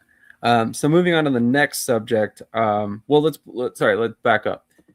Given the thought that Paxton Lynch is probably not going to play this game, we don't know about his future moving forward. What are your thoughts about their game versus Southwest Kansas today in Southwest Kansas? Who are you picking at this point, Krish? Colorado, honestly. Southwest has come out. They look great. Defensively, the past 2 games. Offensively, man, I mean, like Coach Thomas, like you got all the pieces you want on offense. That offensive line has played a lot better than I expected them to play. I don't think they're very good, but I think they played better than they have. I just think you got to be more creative offensively, man. Like, we can't be getting inside the 10 3 times and being stopped. You got arguably, in my opinion, you got a top 3, if not top 2 running back in this league in Jade Sutton. Jade Sutton is amazing. Jade Sutton, I'm telling you, like, he is, when I watch him play, I get chills every time he steps on the field, man. Like, Jade Sutton he's amazing. He's one of my favorite players in the league, honestly. So you got him, you got D-Wash, and Jelani Baker. We haven't even seen Jelani Baker break out yet. There's so much potential for that offense. And you got Stuck, obviously, back there, and he hasn't even played good up to his potential. So there's so much potential for that offense. But Colorado is coming in. They're motivated. They're hungry. They're going to win this game. For sure. Apparently one of the cheerleaders needs a shave in reference to the longest yard, for the record. Okay, TJ, who are you picking in this game? I'm going to go with Southwest Kansas. Much like Krish mentioned, shortcomings on offense, but at the end of the day, they've still been able to win. They've still been able to do the things that they've done with those shortcomings. So if they can get that on track on offense, they'll be even more dangerous. I'm more focused on their defense because their defense is beastly. Last week, they stopped the beef multiple times on 4th and short. The D line was in the backfield before, Ross even got the ball on a couple plays. They play tough. So if they can get their offense figured out and their defense can keep playing tough and not allow teams to, get over, an average of, mid to high 20s in points, it's going to be hard to beat a team like that in any indoor league. Completely agree. I'm picking SWK in this one as well, primarily because of the defense. I think that defensive line has performed admirably, despite the fact that Jamel Wynn has missed last game and will miss this game as well. They may also have Jalen Knox back in the secondary this week, which would be huge. He had three interceptions in week 1. They played with some depth players last week. The main point I want to make, though, is Krish said it best. Obviously, the offense has got to get going for Southwest Kansas if they're going to win this game. Colorado so far have scored 42 or more points, regardless of who played quarterback or was throwing the ball for them in 3 games. So with that being said, Southwest Kansas has not scored over 40 points this season yet. They scored 34 this past week. In the first game, they scored 24, which breaks down to an average of 29 points per game, or about 2 touchdowns off their pace from last season. So I anticipate some improvements on offense. I do believe that the secondary will be better if Knox is back. I think the defensive line has hit their stride. I think they're going to play really well in this game. But more importantly, the big weakness that I see for Colorado is that they underinvested in their secondary and that they have some holes there. So they can be had, and we could see an explosion in the passing game by Struck and these receivers this week. But I want to make one point. Kilgo has experience with Coach Shaw. He played with Coach Shaw in San Antonio in 2022. So he has that, that idea of what the system is like. So I think that's going to really help Colorado out a lot. It's not a new quarterback coming in and learning a new system. So I would agree. And let's not also discount the fact that he played Southwest Kansas 3 times last year and had a lot of success. A lot of success. He was 38 of 68 for 495 yards, 10 touchdowns to 1 interception, and had a 7-touchdown game with 300-plus passing yards.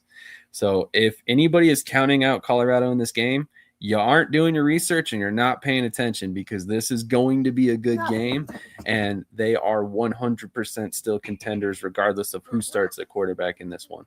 So I think this is going to be a really, really good game. And here are some comments.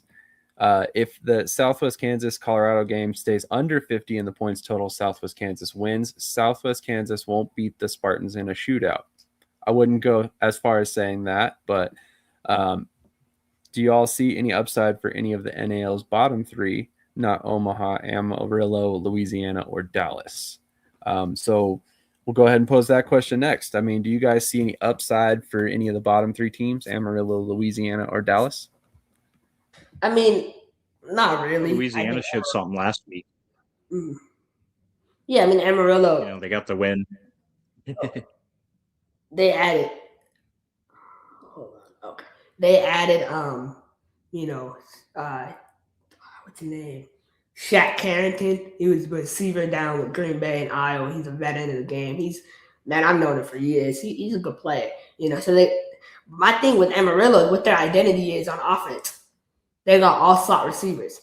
They got Orlando Dodds, they got Carrington, and now they have Josh Neal. So all their receivers are, I believe, under 6 foot. It's kind of what the identity of the offense is, but I think Amarillo has the most upside out of those 3. But they're still bad on defense. So that's fair. As TJ said, Louisiana definitely showed some things. They got their first win this week. Louisiana. I meant to say Louisiana. That's my bad. Louisiana. Out of all those 3 teams, Louisiana, because they got the first win and they played Dallas 3 times. Oh, okay. Gotcha. Okay, well, both of you guys said Louisiana. They definitely have some upside. I think you have to like that they added Taz Wilson. He's a steadying force there at quarterback. However, I have to question if Amarillo doesn't find a spark on offense with Demery Croft coming in there at quarterback. I think that'd probably be probably the best play they've gotten so far this season. However, you have to wonder where his mind is at, given the release from Omaha and subsequent signing by Amarillo. So definitely got some questions about Amarillo moving forward, but I could definitely see Louisiana being one of the teams with the highest upside. Now, let's pivot a little bit on this question. Which team without a win wins first? Whether it be, Dallas or Omaha?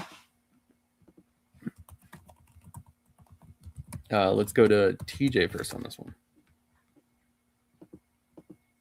Between Omaha and Dallas, that's insulting, man. Come on. Omaha, because they're winning this week. No, I mean, they're making moves. Dallas, they're making roster moves, but for very different reasons.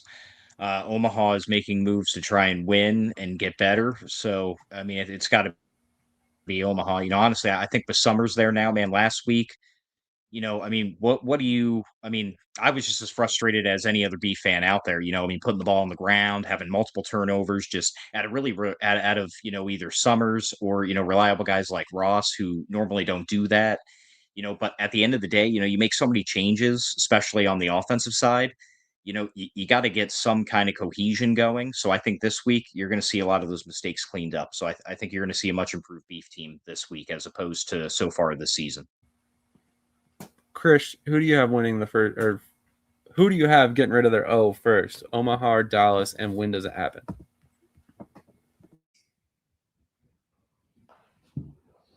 So I might as well give my pick for Omaha Sioux City, and then that will answer the question.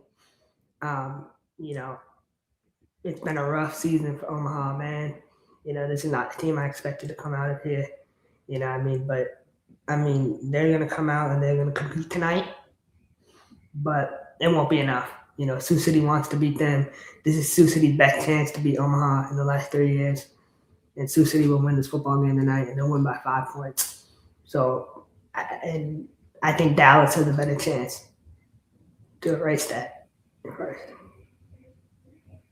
Wow. When Chris jumps off a bandwagon, he jumps all the way off. I'm not jumping off. I'm just saying what reality is. You know, it's. I mean, I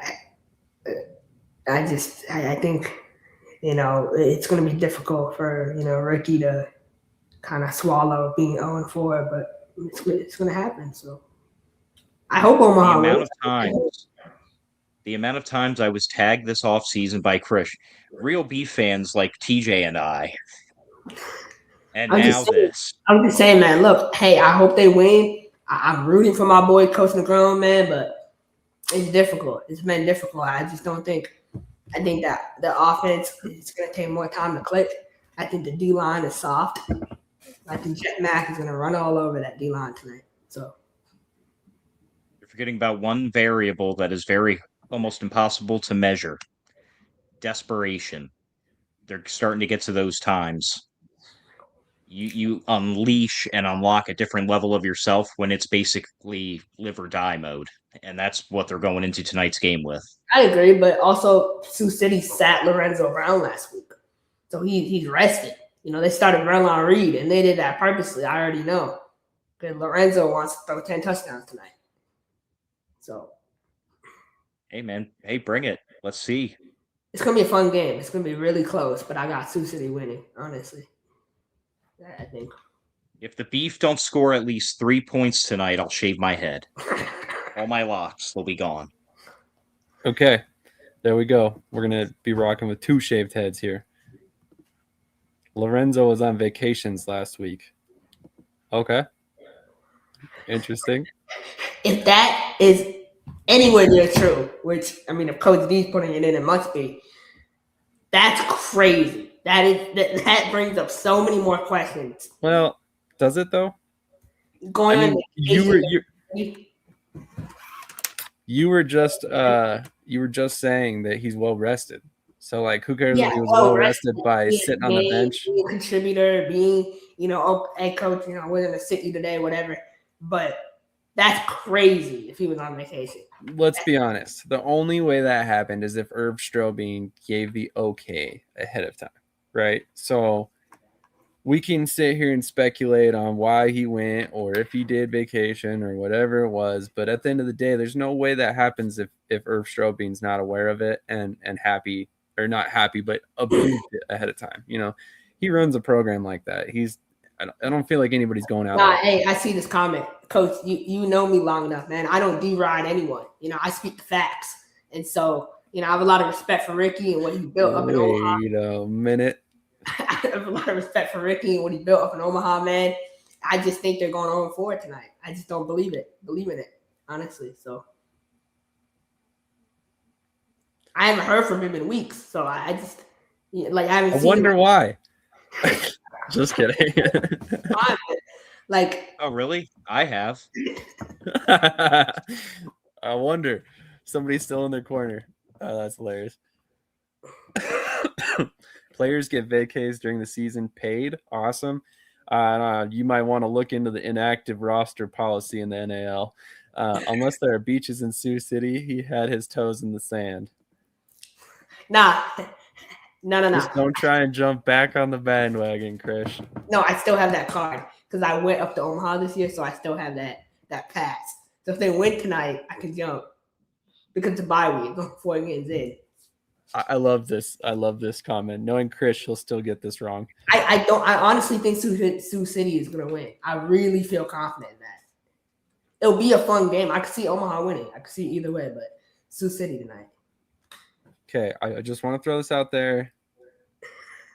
Please don't kill me or disown me, Ricky. I too am picking Sioux City, but in a close one.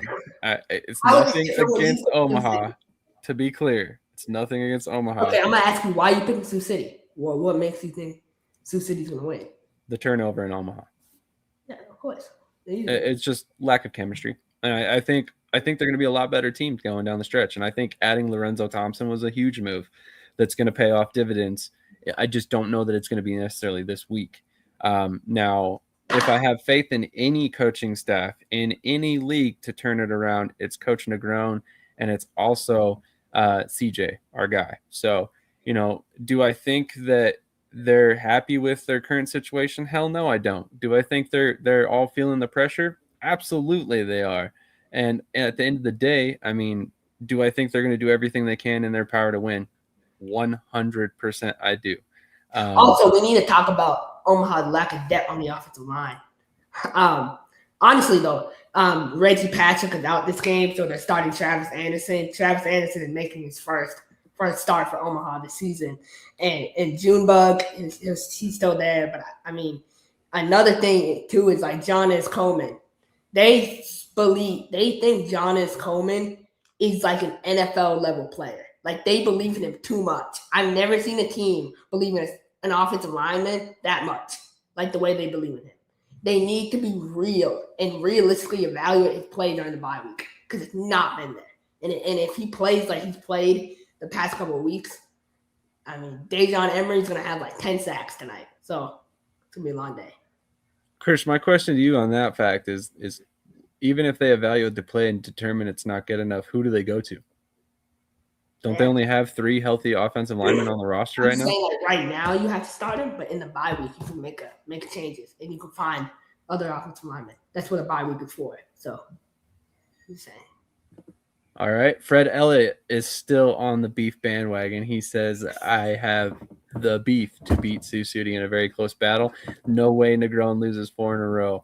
I hope I'm wrong, to be completely honest. Obviously, everybody who's watching the show knows that we have an affinity for Coach Negron and, of course, our guy CJ, who's the offensive coordinator there, as well as many players and Ricky on the roster. So, I mean, with that being said, I mean, this is just a strict football pick.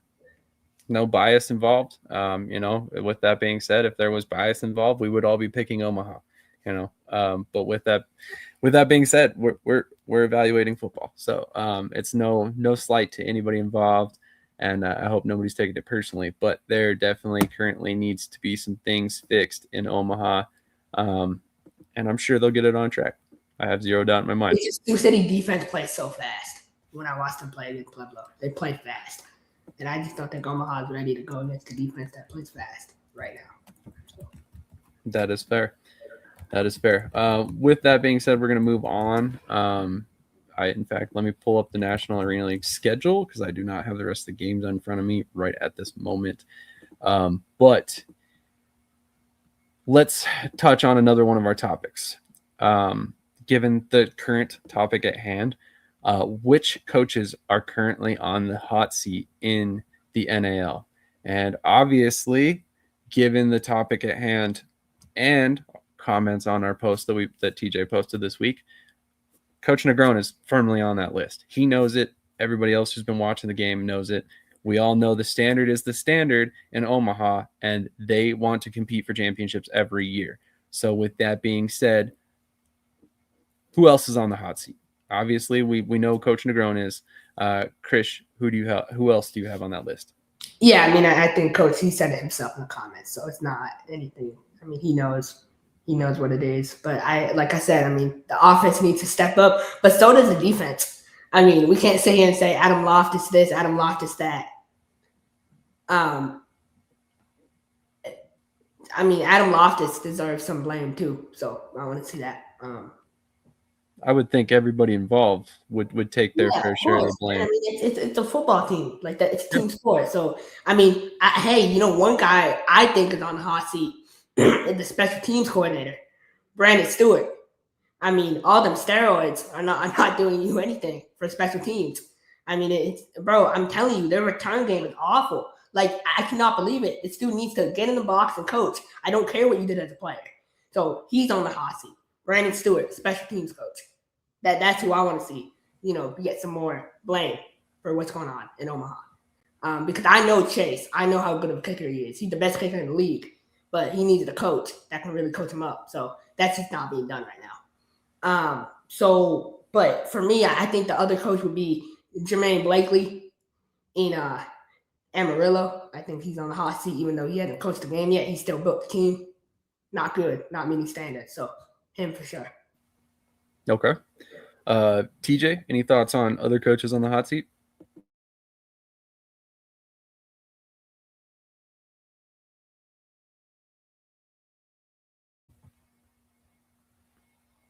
There we go. There we go.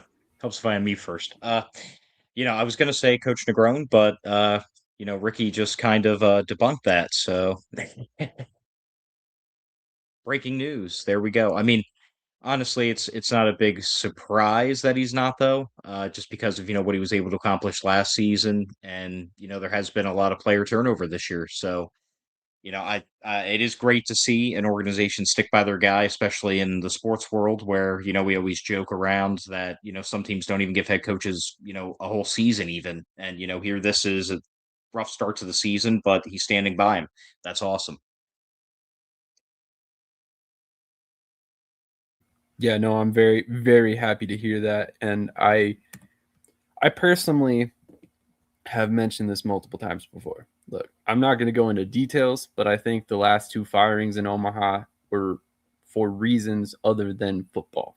I don't know necessarily all the details between behind those situations as well, but I mean, it doesn't take a genius to deduce this. Omaha was undefeated for almost 2 seasons, won 2 championships, and fired both coaches that did that. There's a standard in Omaha, and it goes beyond football, that we mention a lot. And I think Coach Negron meets a lot of those standards off the field. He helps with sales. He's a great guy. He's the type of person you want leading your team. He cares about the players. He's very professional. So as far as that goes, I mean, I think that reiterating your belief in Coach Negron is a smart move. And I'm very, very happy to hear that he's probably not going anywhere anytime soon, because I think it would be a mistake if you did let him go. Exactly. I think the standard, it's across. Like we said, falls on the head coach, he's the offensive coordinator, he takes responsibility. But like I said, special teams coordinator, he needs to take responsibility. Adam Loftus needs to take responsibility. Joey Martinez needs to take responsibility. It's on everybody. It's on the whole staff. And it's on the players too. And they got players out there right now in Omaha, I will say it. They are not bought into what's going on. Body language wise, you can see it on the field. They tap out mid-play.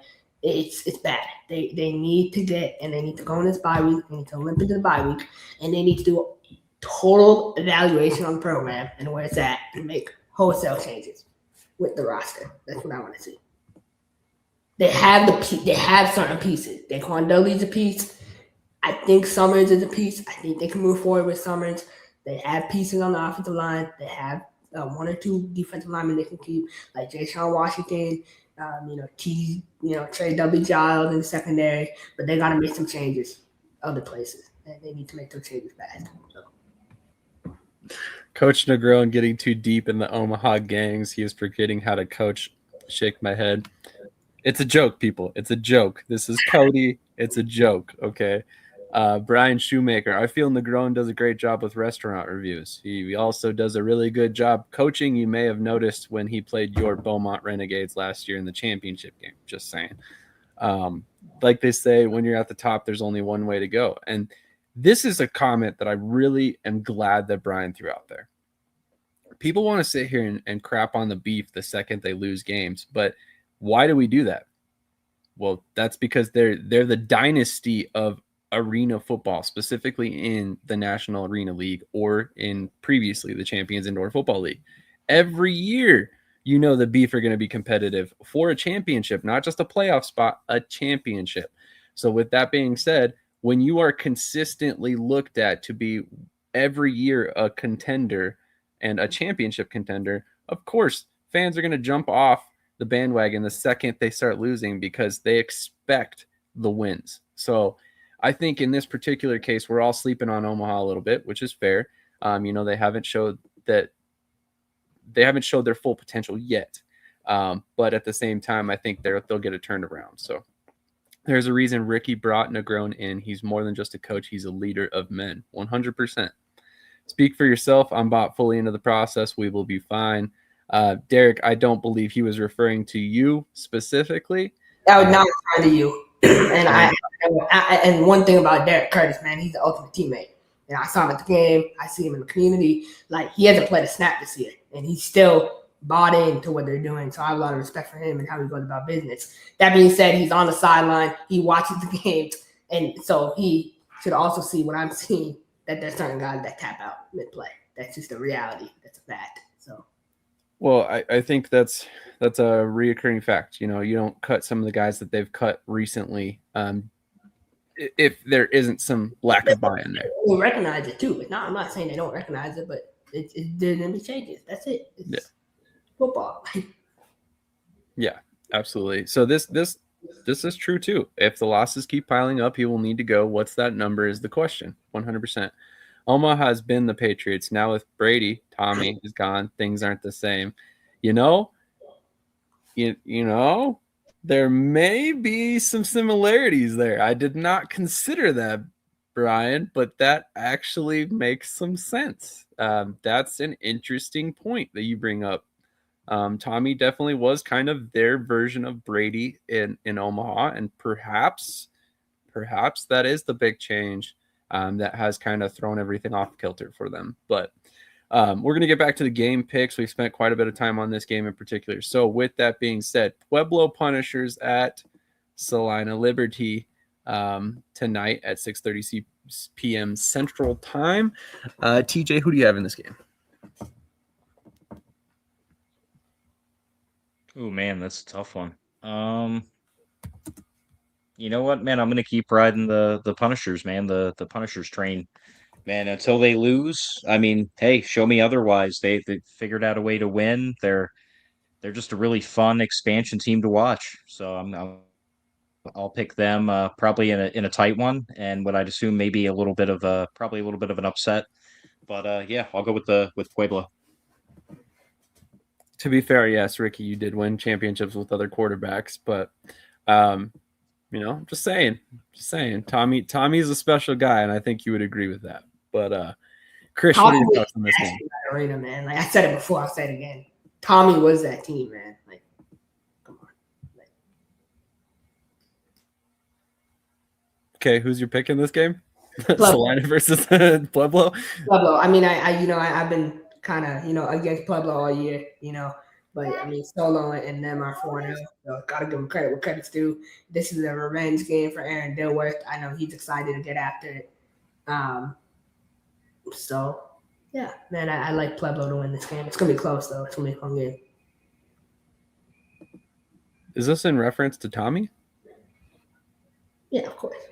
Okay, I wasn't sure if he was talking about Tommy or possibly Derek. I was a little confused there. So this was then, this is now, right? And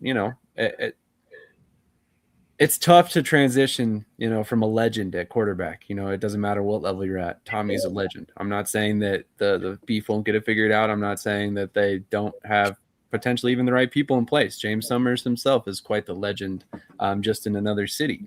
With that being said, I think they can definitely find some success with him as well. But I'm picking Pueblo. You guys already knew I was going to rock with my home team. I do think Salina is going to be a really tough challenge for them, and it could very well be their first loss this game, considering they are in Salina. Coach O is not a Hall of Famer by mistake. He is one of the best coaches, if not the best coach in the National Arena League, and I mean no disrespect to anybody else in the league. His resume speaks for itself. So with that being said, I'm picking Pueblo primarily because of my bias. But it would not shock me at all if coming out of this game, Salina is 3-0 and Pueblo's 4-1, and they close. Well, honestly, they're 4-1. Is that the worst thing? I mean, think about it. They got Louisiana coming up. They're fine. No. I think 4-1. I think if you're a Pueblo's Punisher fan, which I am, obviously, I think you're thrilled with 4-1. Some people who will let remain nameless, Krish, had us being like, what, 1-3 at this point. So, I mean, I had you guys winning over under 4.5 games. Right. So, I mean, at this point, if they come out of this game 4-1, they're already way ahead of the curve for what was expected of an expansion team. So, with that being said, the final game of the weekend, which may or may not be one of the more ugly games, is Amarillo versus Dallas in Dallas. So, Krish, we'll stick with you, buddy. Who do you have, Amarillo or Dallas? You can't pay me enough money to watch this. Like, I'm not watching this game no matter what. I mean, this is going to be a shit show. It's going to be so bad. It's going to be semi-pro football at its best. But, I mean, I think Amarillo can sneak out the win. So, all right. TJ, who do you have in this game? Who's the home team? Dallas. Oh, great. So we'll see all 50 of their fans there. Yeah, hopefully Amarillo. Okay. Hopefully for the love of the league, they win, because if the Bulls win a game, that's just going to look horrible on them. What button might you be referring to, Cody? This one? Warning.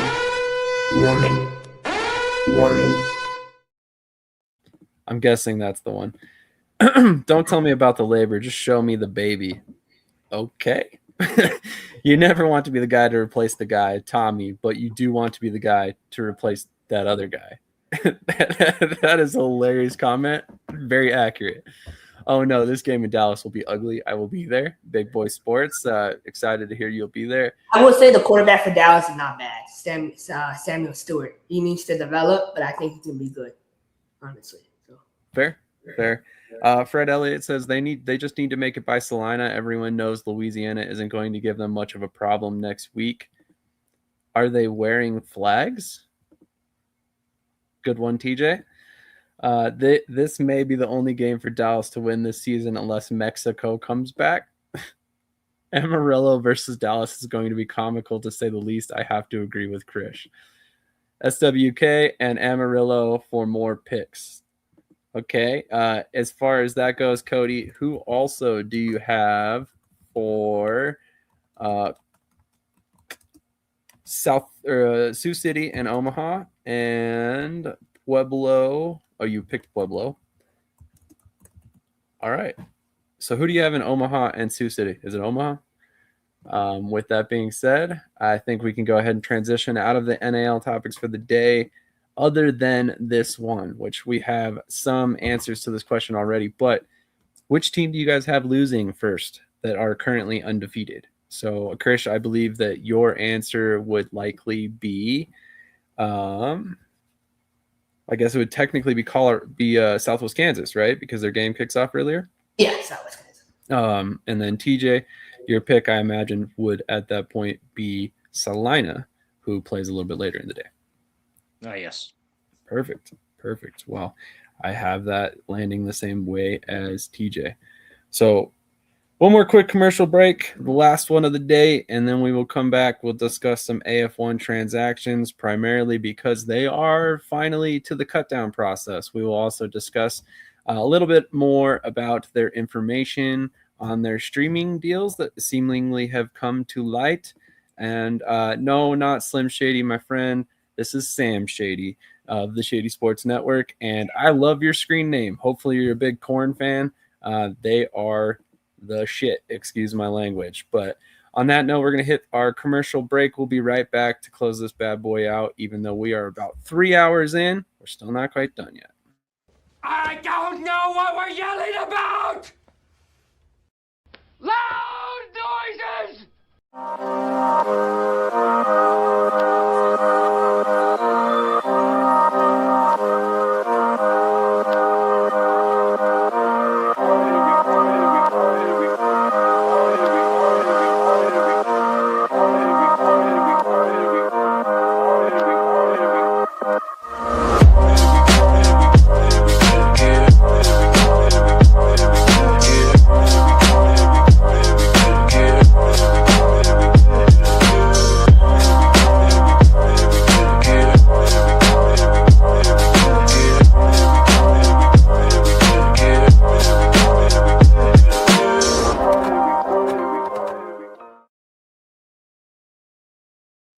All right, Cody picked Omaha for his other pick, in case anybody was curious.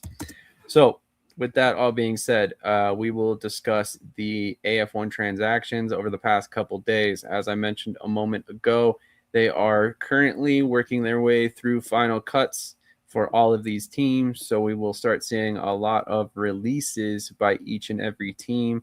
In fact, Michigan, I think, just made all their final cuts literally yesterday, as they had a handful of releases. But here is the transactions from April 1st, just a couple small ones here. Luke Bailey released by Kentucky. This is actually a pretty big move in my opinion.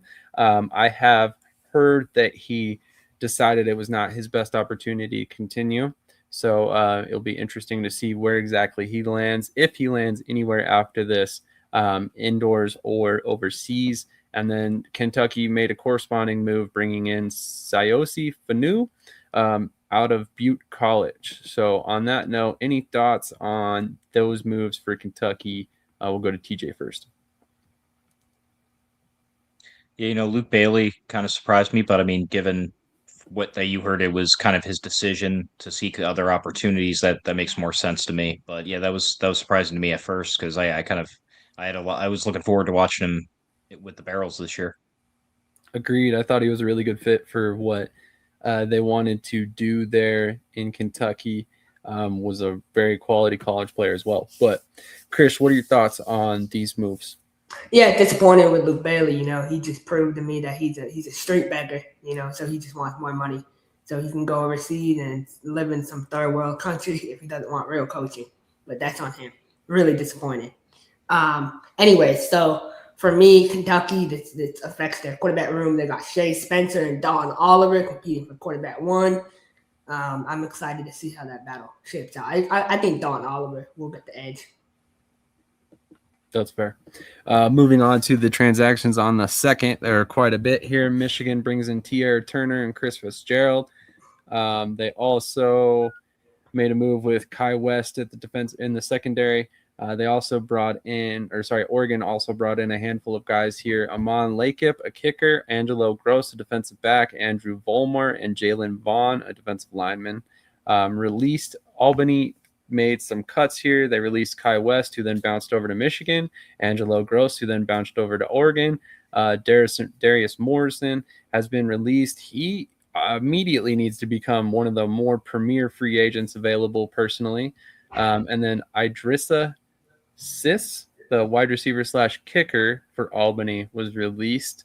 I actually was not aware he was on the roster. So out of Monroe College, it'd be interesting to see if he pops up somewhere in the TAL. Giovanni Sanders released by Washington. That's a big move. I don't even recall who else they have at quarterback there.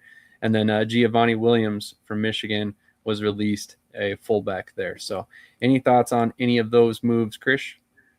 Yeah, I mean, look, I think Idris, I have respect for him. I helped him get down to Louisiana last year. He's one of Ben McCoy's guys. I told Ben McCoy he won't last in the arena style, but he didn't believe me. But I was right, as usual with that.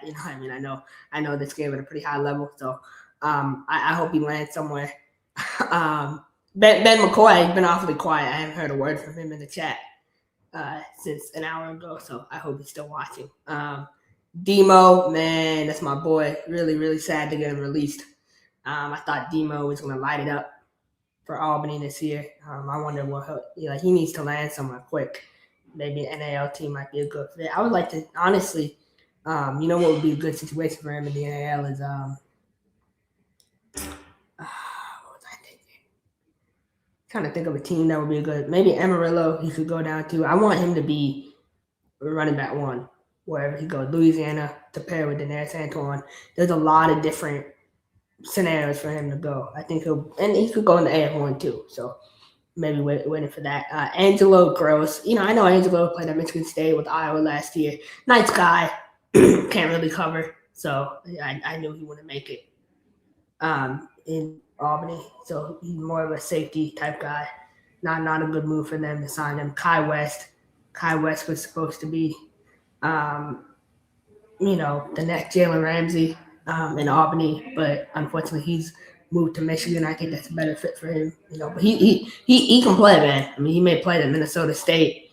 Obviously the Minnesota Monsters can't really recruit the area really well. So, it's a good move for Michigan. Giovanni Sanders, I expect him. I mean, Ocho has been in this game for however long, so he'll land somewhere.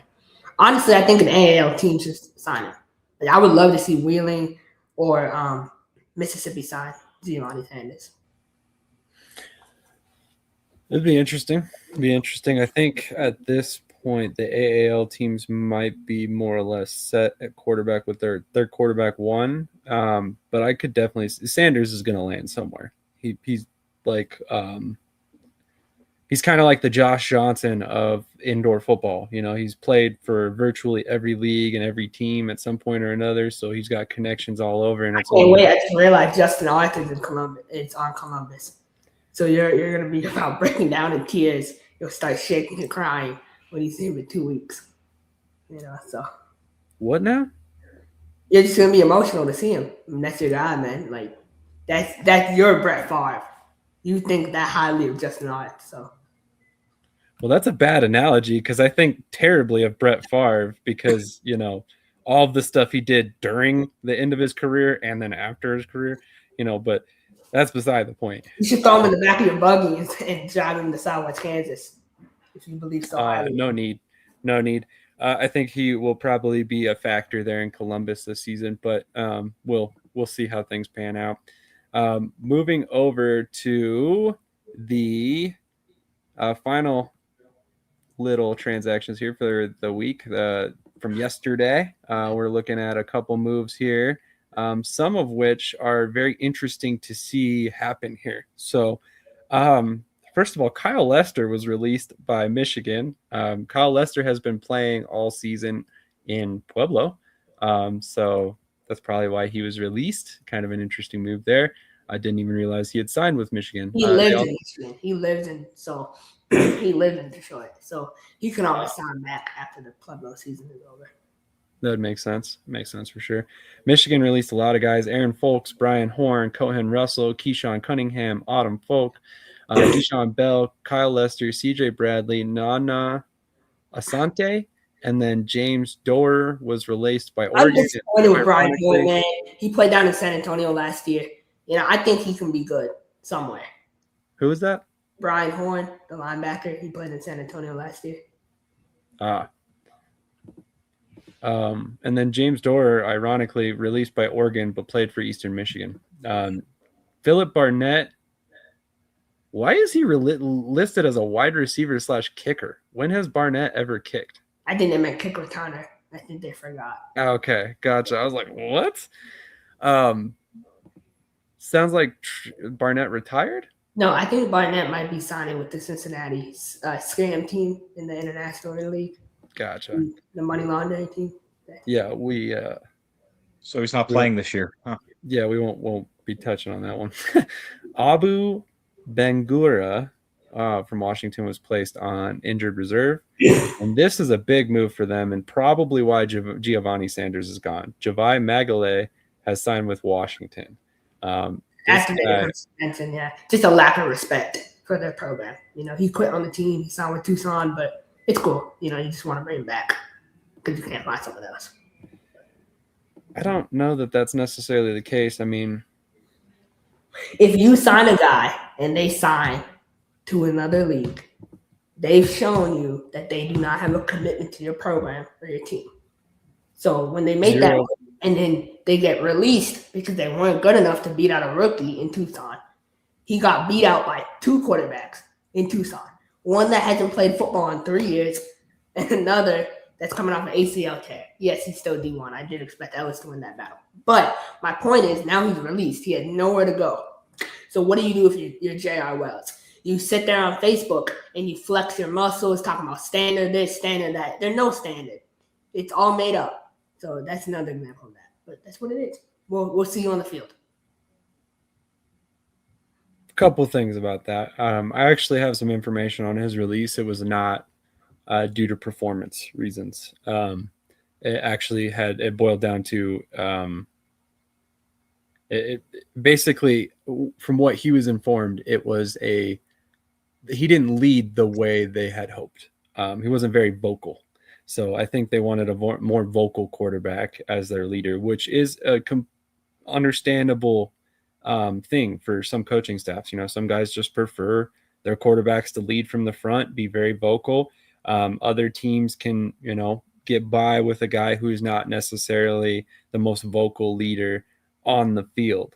You know, that's no slight to Magale. Like I said, he's a good player. I think that, you know, if it was purely based on talent alone, he'd probably still be in Tucson. But I also think Washington at the same time has to realize an opportunity in this situation and bring in the best possible players they can get at the position. And again, no disrespect to Giovanni Sanders, but I think at this point in his career, Magalhae is a much better option as a quarterback one. I don't disagree with what you said, Krish. He did show that he does not necessarily have a commitment to the program. But I do also think that he is going to understand at this point that it is very likely that this is his best chance to start right now and in the future. So he's going to have to jump in, embrace that opportunity, and take the chance at hand to prove that he can be a better player and maybe generate some better interest for 2027. So he's a guy to watch. I think he actually provides a better presence at quarterback there for Washington and actually makes them a little bit more competitive in my mind. I personally would have probably kept Giovanni if I could have as the quarterback too, because he can play some other positions as well. But that's personally just my thought. But on that note, is there any other AF1 topics other than the supposed announcement that they will be on? Is it My Team? I can't remember what it's called. There's a streaming program out there right now that has been rumored to be the other streaming platform for the AF1. Let me pull up the graphic. I know I have it saved here. They also have announced that they will go back to Vice for part of their broadcast package. So what are you guys' thoughts on that? And the other platform's name is Home Team Live. So what are your guys' thoughts on that broadcast package for the AF1 in 2026? Let's go to PJ first. I think Vice, it was a pretty good, stream last year or, broadcast last year. It's awesome that they're coming back to a technical cable channel, not just relying solely on stream like the other leagues are. So that's, again, just talking about the popularity of the sport, them, able to come back to Vice after last year. Again, it shows consistency and it shows that, people watched or else Vice wouldn't want them back. Right. Then also, a streaming partner, kind of what they did last year. Obviously, Evergreen now shut down, so they had to find another streaming-based partner, and they've been able to do that now since before the regular season starts. So I like the fact that they've essentially, that they re-upped with Vice, and then they also were able to get another streaming partner, keep up with the other leagues, because now suddenly, it was just a few years ago that every league was on basically YouTube. There were no packages or anything. Now all of a sudden, it's everywhere. So it's really awesome to see just as a sport as a whole, but it's really good to see those deals made by the AF1 to stay on the broadcast side and also streaming side. Agreed. Arena Football History says Home Team Network. Sorry, I was referring to the actual address. It's app.hometeamlive.com, at least for the link that I have seen. He says, Brian says hometown. It says home team on my end, so maybe it's both. I'm not sure. Vice TV is great. It's easy channel to access. Most providers have it. I don't know much about this Home Team Network either, so I don't know if it's free. I don't know a bunch about it, so I'll have to do some more research on that for you guys in addition or in preparation for next week, which, again, I will be coming at you from New York, most likely, so from a hotel room, so that should be a lot of fun. I have some random IFL transaction news for the end, though. So okay. Concerning that the streaming deal still hasn't been officially announced and we're a week out of the season, AF1 continuing to be terrible in communication. This is a great point. Like, how concerned should we be that they have not officially announced Home Team Live or Home Team Network? This is just, people digging and finding them on the platform. Let's go to Krish. Yeah, it's concerning. I might be up in Albany next week, so I'm still deciding if I want to make that trip or not. And part of the reason is because, obviously it's close by, but it's just annoying not to know where the games are. We're a week before the season. You're more worried about other things than your own streaming platform. So you're worried about other YouTube channels rather than your streaming platform. So that's how I feel. I'm very frustrated. So does it cost money then? If kids parents are getting charged for little league like games, it has to cost money, right? Let us know your thoughts in the chat. Home team seems like a good choice, better than Evergreen. The fact that I can watch my Valley Cats in the Frontier League with my Firebirds is awesome. AF1 is plastered on the Home Team website. Yes, it is, but it has not been announced by the league, which is a communication issue from the league as we are addressing here. So I will add, I think some leagues are pay to watch. Some leagues are free, some aren't. Okay. Frontier League is pay to watch while AF1 looks free. Okay, cool.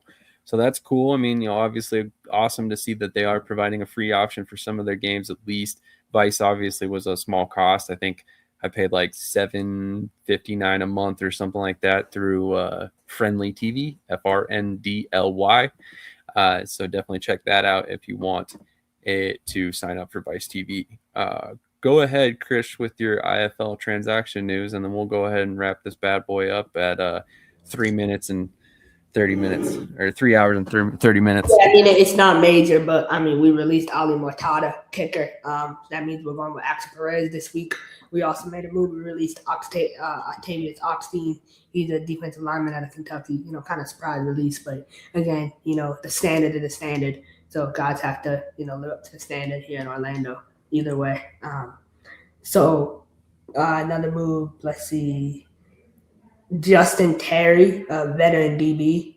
I believe this is on Justin Terry. I think that's the D lineman. My boy Trey from Off the Wall. I think that's one of his boys.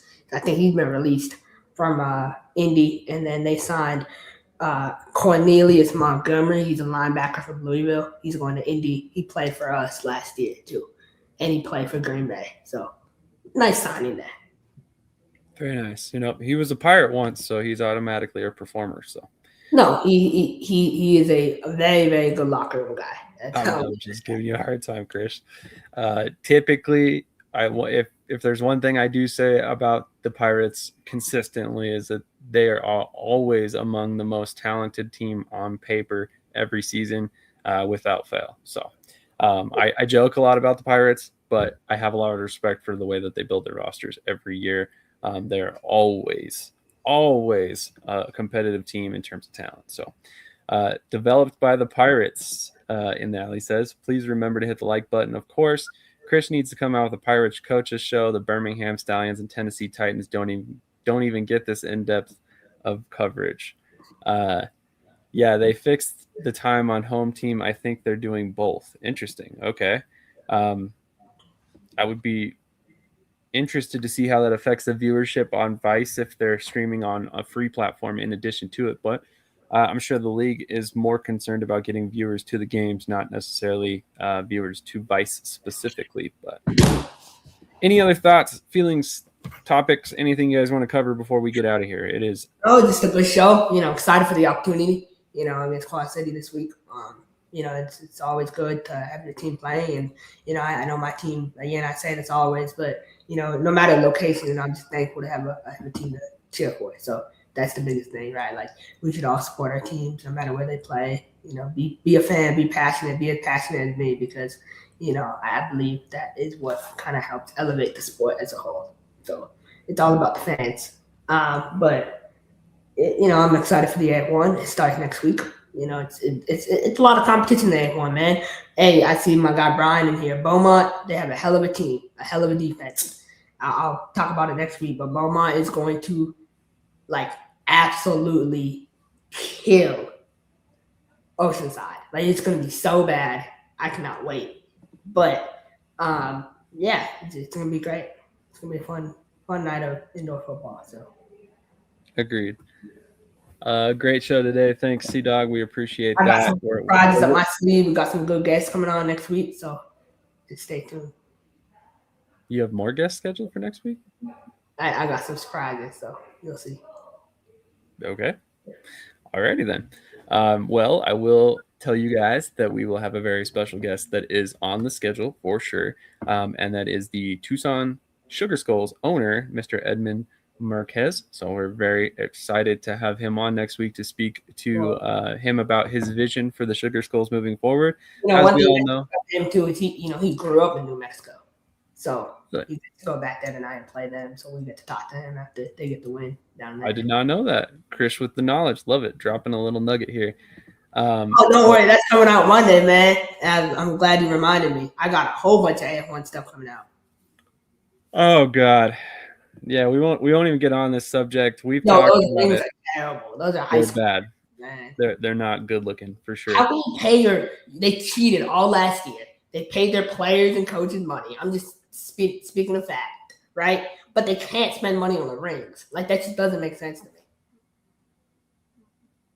And they got the best player in the league. Their team was amazing. You know, I love when teams spend. You know, a lot of people criticize teams that, you know, invest in their organization, but it's a good thing, man. It shows ownership is committed. Some people won't ever understand that. They'll just continue to be jealous, but it just has to be across the board. I wonder who we're talking about when you say that. It certainly isn't me. I have never said anything about the Pirates spending money. No, I'm just kidding. TJ, any final thoughts for today? Hey, man, it's going to be a good game, or a lot of good games on today and tonight. Beef, mark my words, they're winning tonight. I certainly hope so, for sure.